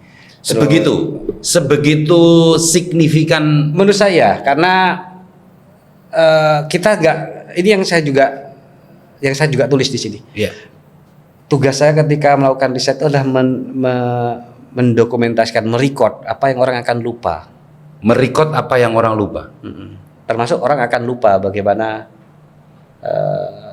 Wali Pitu itu akan muncul, bagaimana Wali Songo itu muncul misalnya ya. Itu kan orang, bagaimana kemudian Wali Songo menjadi sangat sentral, orang kan lupa proses-proses sosialnya. Dan saya merekod itu. Dan ketika misalnya pertanyaan ini adalah pertanyaan yang bisa jadi akan dijawab oleh penelitian-penelitian selanjutnya ya. Bagaimana sebuah tadi Mas Akol orang menjadi wali dan sebagainya. Karena itu sudah diulang, karena akan mengulang pertanyaan saya. Akan terus mengulang. Iya, menurut saya akan. Itu suatu karya itu akan menjadi semacam semacam itu akan jadi kanonik. Karena karya-karya sesudahnya akan mampu menjadi catatan kaki bagi karya tersebut. Itu terjadi dalam banyak layer pengetahuan. Misalnya seluruh sistem filsafat Barat itu ada ahli yang bilang konon hanya merupakan catatan kaki dari Platon atau Plato. Seluruh kajian tentang Islam di Jawa, Slametan, Abangan itu hanya merupakan catatan kaki dari apa yang sudah dilakukan oleh Clifford Geertz misalnya. Dan ini ada satu manifesto penting. Seluruh upaya untuk melihat ulang Wali Pitu dan pilgrimage-nya, ziarahnya, itu hanya merupakan catatan kaki dari Bapak Saifuddin Zuhri. Enggak, maksudnya gini, karena sulit diulang lagi ya Mas Akol. Persis. Ya? Karena sekali lagi, kalau sekarang orang mau bikin nih project seperti yang tadi Mas Akol ceritakan, jadi wali dan sebagainya ya. Saya kok yakin ini akan mengulang apa yang sudah saya tulis sebenarnya. Mereka akan melakukan akrobatik tadi, proses sosial yang yang saya sebenarnya sudah tulis. Karena itu akan sangat sulit kemudian untuk mencari hal yang baru ya. Tapi ya tidak menutup kemungkinan kemudian akan muncul karya baru, misalnya penelitian tentang wali yang lain ya. Ini misalnya saya ketika riset itu ketemu dengan konsep wali solas Mas Akol. Wali solas. Tapi tidak lestari ya konsepnya. Tapi tidak lestari itu. Wali solas itu dimunculkan di Sidoarjo juga, tapi konsepnya di Malaysia. Itu enggak lestari karena tidak melakukan elemen yang tadi dilakukan oleh Pak Thoyib. Tidak melakukan materialisasi merituskan tidak pernah. Misalnya di sini merituskan yang saya belum sebut berulang itu. Merituskan. Kalau di Wali Pitu kan ada haul dan sebagainya. Wali solas itu nggak pernah ada haulnya. Nggak ada haulnya. Padahal itu menjadi penting untuk sebuah tradisi. Ya seperti gini lah Mas Akol. Bayangkan ini sebuah negara. Iya. Punya kebijakan untuk setiap Senin kalian harus upacara. Sebenarnya sih menurut saya agama dan negara secara mirip itu mirip lah, itu hampir sama. Kamu bikin negara dengan bikin wali kira-kira hampir sama lah gitu ya. Pasti akan presiden itu ganti presiden pasti akan butuh visualisasi foto presiden. Kita butuh simbolisasi burung Garuda. Mematerialkan itu. Kita perlu konsep tentang makam pahlawan, tentang konsep pahlawan dan sebagainya ya. Dan itu dikonstruksi agar nation itu menjadi penting. Ini yang banyak ditulis oleh Hobsbawm, karena itu akarnya sebenarnya di sana saya tentang pembentukan negara dan sebagainya. Tapi bagaimana jika pembentukan negara kemudian ini saya alihkan dalam agama, tradisi, terutama agama ya. Dalam agama. Karena itu saya ketika menulis ini saya mikir bodoh, hampir sama lah ini dengan kalau mau bikin negara kira-kira. Karena elemen-elemen itu ada right, ada media, jadi ada sejarah nasional, buku sejarah nasional. Dia punya pahlawan, dia punya narasi, punya memori. Bahasa saya adalah memori. dan memori itu harus dimaterialkan dengan monumen, bikin makam pahlawan, atau bikin tugu-tugu, itu kan banyak itu kan. Itu adalah sebuah materialisasi dari sebuah ingatan, sebuah memori kan. Saya kira kontribusi lain yang tidak kalah penting, saya kepikiran. Karena konteksnya adalah membincang tentang bagaimana tradisi diciptakan dan dijaga kelestariannya.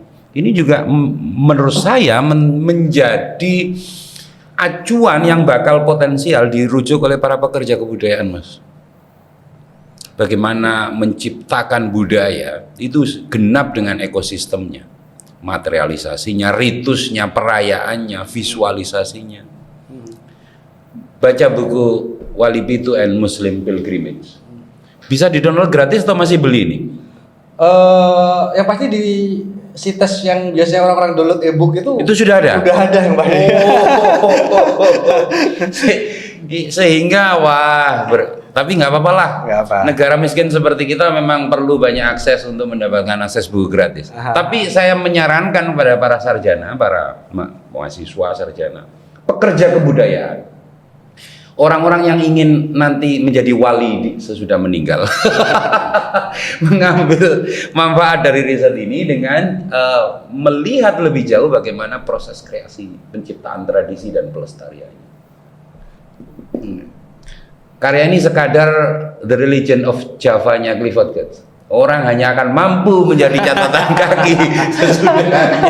Ya itu terkesan arogan. Tapi maksud saya gini, Mas Ahol, untuk mengatakan ini sesuatu yang penting. Tapi maksud saya, ini akan sangat sulit sekali dilakukan oleh peneliti. Persis. Karena momentumnya ini tidak akan terulang kan? Sulit terulang momentumnya.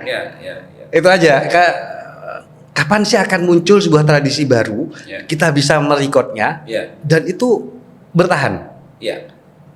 Itu akan susah sekali. Susah, cari momentumnya susah. Kalau pemilu misalnya orang melakukan riset pemilu, ya 5 tahun sekali kita ada pemilu, kita bisa melakukan riset pemilu dan pasti akan berubah.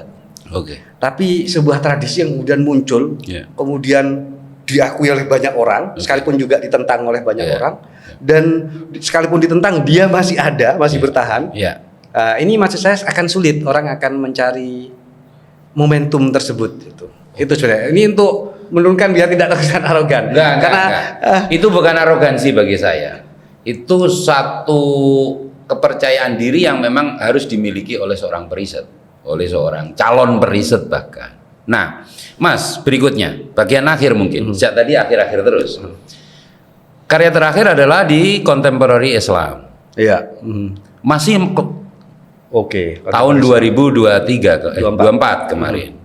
Masihlah kelanjutan dari ini, atau bagian dari ini karya itu. Jadi gini Mas, selama proses saya menulis itu kan tidak hanya dari 3 desa yang saya tulis. Yang tersebut tadi, Itu saya selalu punya folder namanya Dibuang Sayang, Mas. Itu catatan-catatan saya. Catatan-catatan riset ya. Yang tidak saya masukkan dalam buku ini, tapi saya pikir ini bisa jadi artikel baru. Dan itu salah satunya. Masih ada beberapa tentang Bunutin juga belum saya terbitkan. Apa itu? Tentang Bunutin itu tentang Permas, keluarga Permas di Bali. Tapi benar ini juga ada ini tentang Hindu sebenarnya. Tentang Hindu, tentang konsepsi tentang kawitan. Dalam Hinduisme. Itu juga masih ada, belum saya diutak-atik belum. Tapi saya punya folder itu, folder tentang Dibuang Sayang, catatan-catatan atau catatan dari lapangan itu yang ini bisa nih diolah lagi. Ini bisa diolah. Kalau ditanya artikel yang terakhir itu ya sebenarnya eksternal dari buku ini, karena artikel tersebut cerita tentang Pegayaman. Pegayaman itu secara kultural itu hampir mirip seperti Candi Kuning. Seperti yang di Candi Kuning. Candi Kuning, karena mereka juga neighboring bertetangga ya. Mereka Balinis Muslim, mereka orang Bali, mengklaim dirinya sebagai orang Bali setidaknya. Kemudian mereka Muslim dan elemen Bali cukup kuat nih, mereka bahasanya bahasa Bali halus dan sebagainya. Kemudian bagaimana, pertanyaan sederhana, bagaimana sih orang claim for their identity melalui ini pertanyaan riset yang saya tulis dari artikel 2024. Bagaimana minoritas itu membangun identitasnya melalui tradisi keagamaan ziarah. Kalau dalam kasus artikel tersebut ya, dalam kasus di Pegayaman, ya mereka membangun narasi tentang tokoh namanya Panji Sakti. Panji Sakti itu Raja Buleleng, satu Raja Buleleng. Yang diklaim Muslim. Saya nggak akan mengatakan ini benar atau salah ya, klaim ini ya. Sekalipun kita bisa katakan wah itu salah lah gitu. Tapi yang perlu kita lihat adalah bagaimana identitas itu coba diletakkan dalam konteks yang lebih makro agar mereka diterima dalam komunitas tersebut ya. Bisa melalui proses akulturasi oleh menyebutnya, bisa melalui proses apresiasi, appropriation budaya. Kalau konteks ini mungkin bisa jadi kita ngomongin bahwa ini sebuah apropriasi budaya yang kemudian ditarik menjadi Islam untuk meletakkan dalam identitas ini biar tidak menjadi asing, kayak gitu ya. Jadi ini yang ingin saya tulis sebenarnya, bagaimana indigeneity tentang kepribumian. Indigeneity ya itu. Ya, itu dibangun melalui ziarah, apropriasi budaya, melalui akulturasi dan sebagainya. Dan kasus di artikel tersebut di Pegayaman ya mungkin orang menyebutnya sebagai apropriasi. Tapi konsep apropriasi ini juga keliru Mas Akhol. Karena apropriasi itu biasanya budaya yang besar mengadopsi yang kecil. Tapi ini sebaliknya. Mereka yang kecil, dia mengadopsi yang besar. Untuk membuat posisi tawar dan penempatan diri gitu. Ya, mereka biar tidak menjadi asing, tidak menjadi alien dalam satu sistem masyarakat mayoritas. Nah, ini Mas Akhol, yang kalau kita ngobrol tadi, sekali lagi perdebatannya tidak kepada data ya. Tapi perdebatannya lebih besar. Isu tentang appropriation, cultural appropriation, tentang indigeneity, dan ini sebenarnya wilayah dari scholar akademik. Ada narasi-narasi besar. Narasi ini kan sudah disokong oleh banyak ilmuwan. Lalu bagaimana narasi ini kita unduh gitu untuk kita gunakan sebagai alat melihat fakta yang sangat gejala yang sangat kecil. Itu tadi melihat bulan dari lubang sedotan tadi. Persis. Nah, lalu bukan hanya fakta itu terbaca, tapi pada saat bersamaan juga narasi itu bisa dievaluasi dari fakta yang sudah kita berhasil himpun, kita dengarkan. Misalnya meletakkan ini sebagai apropriasi, saya pikir enggak, ini salah kalau apropriasi. Itu salah juga ya? Menurut saya keliru juga, karena apropriasi budaya itu biasanya dilakukan yang besar terhadap yang kecil. Kelompok mayoritas kepada yang minoritas. Tapi sebaliknya. Ini minoritas yang kemudian mengadaptasikan, mungkin kata adaptasi mungkin yang lebih tepat ya.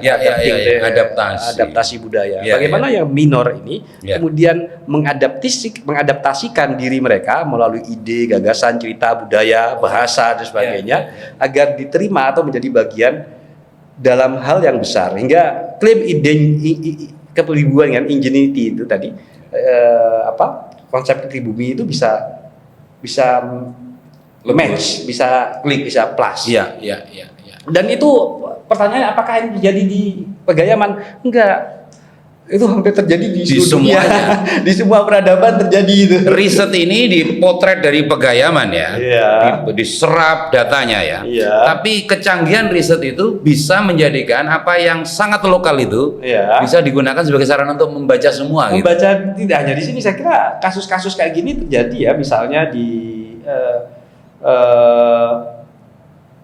sederhana di bagaimana studi tentang masyarakat Cina misalnya di Indonesia, bagaimana kemudian kepribumian itu dibangun dengan berbagai instrumen misalnya menjadi Cina, menjadi Muslim, ngomongin tentang masjid Cenghu dan sebagainya. Itu kan bagaimana membangun, tidak meletakkan secara kontradiktif antara Cina dan Islam. Dan dia minority kan, dia pengen masuk dalam budaya lebih mayoritas. Saya kira juga sama ini, bagaimana yang minority, yang Muslim, Bali, ini masuk kepada budaya yang sangat mayoritas tadi, Hindu, Bali. Cuma sedotannya beda, Sedotannya beda. tapi isunya sama. Persis, Nah, persis. ini yang kemudian sampai pada kesimpulan nggak ada yang novel dalam sebuah riset. Riset itu nggak ada yang novel. Yang ada adalah keberanian untuk pos atau push boundaries tadi. Itu catatan penting. Jadi Mas Saifuddin, karya Mutakhir yang di Contemporary Islam itu melaju lebih jauh lagi. Bagaimana merawat, mencipta tradisi, tapi dalam rangkanya adalah preserving identity, gitu kira-kira ya. Ya, bukan hanya preserving menurut saya, tapi Oh, persis. membangun budaya, mendandung identitas. Membangun identitas, tapi sekaligus meletakkan diri di dalam sistem yang besar, sehingga kelompok ini tidak menjadi alien di dalam Menjadi masyarakat. asing. Ya. Ya, gitu ya. Dan itu pertanyaan yang terjadi hampir ada di semua Komunitas, semua masyarakat. Iya. 2010 sampai 2024 butuh waktu 14-15 tahun untuk memulungi fakta demi fakta, gejala demi gejala, problem tradisi, wali pitu dan ziarahnya, sehingga melahirkan seri karya yang luar biasa penting kontribusinya bagi studi Islam, bagi antropologi agama. Tidak banyak orang melakukan itu, terutama kalau kita ngomong dalam konteks Indonesia maupun PTKIN. Orang meloncat dari satu tema ke tema lain, dari terorisme ke manajemen kepemimpinan untuk mengatasi terorisme. Ya menurut saya sih monggo ya, tapi kita jadi ini yang saya Mas Akhol juga selalu paham ya. Saya selalu berpikir bahwa apalagi PhD researchers itu sebuah proyek yang besar ya. Kita selama bertahun-tahun nulis untuk hal yang sama, menjawab pertanyaan satu atau dua saja kan sebenarnya. Bagaimana tradisi itu dibangun, bagaimana tradisi ini bisa berhasil. Itu pertanyaan yang ingin kita jawab selama bertahun-tahun melalui riset. Setidaknya kita meninggalkan bekas tadi Mas Akhol. Karena itu saya selalu bilang, termasuk Mas Akhol, Mas Akhol kok ingat ya, saya nggak akan mengucapkan selamat ya sebelum itu terbit, karena ya, jejak ya, hidup sekali membuat jejak, buatlah jejak yang baik. Hidup sekali buat jejak yang baik, membangun etos total atas suatu tema yang kita pilih secara sadar sebagai lokus ruang lingkup riset dan perkembangan intelektual kita. Ini tadi post boundaries menjadi penting juga. Post boundaries. Nah, jadi mungkin kalau saya berpikir mungkin ini kontribusi saya yang saya mungkin akan sulit mengulang lagi. Seperti Clifford Geertz tidak pernah bisa mengulang The Religion of Java. Ya, tapi dia punya karya yang lain ya tentang theater state, tentang Mojokuto, tentang di Bali dia punya konsep yang cukup berpengaruh tentang theater state ya, tentang negara teater ya, konsep-konsep kayak gitu. Itu seperti dalil yang bakal membuat kita takut, karena orang dibayangkan masterpiece orang itu hanya pada masa periode penelitian PhD. Padahal bisa tidak. Tapi memang butuh ketekunan Mas Akhol. Saya pribadi dengan posisi saya sekarang, tadi saya katakan membaca itu hal yang sangat berharga. Kemewahan hari ini. Untuk hari ini. Apalagi bisa nulis fokus dengan satu topik, dikerjakan bertahun-tahun. Jadi bukan satu topik kemudian seminggu terbit, bukan seperti itu Mas Akhol. Tapi sebuah proses panjang, kita refleksikan, kita tulis ulang, kita revisi, itu butuh tadi resiliensi Mas, bahasanya Mas. Tekanan yang sangat tinggi, totalitas tinggi, etos kerja yang tinggi, dan terpenting yang sangat jarang kita perbincangkan adalah pertimbangan-pertimbangan etik tertinggi dalam proses. Berpengetahuan, menawarkan kontribusi dan seterusnya. Terima kasih Mas Udin. Terima kasih Mas Akhol. Ini kayaknya untuk Fuadisme Podcast. Kita bicarakan di lain hari. Kita ketemu di edisi berikutnya. Oke, makasih Mas Akhol ya. Terima kasih Mas.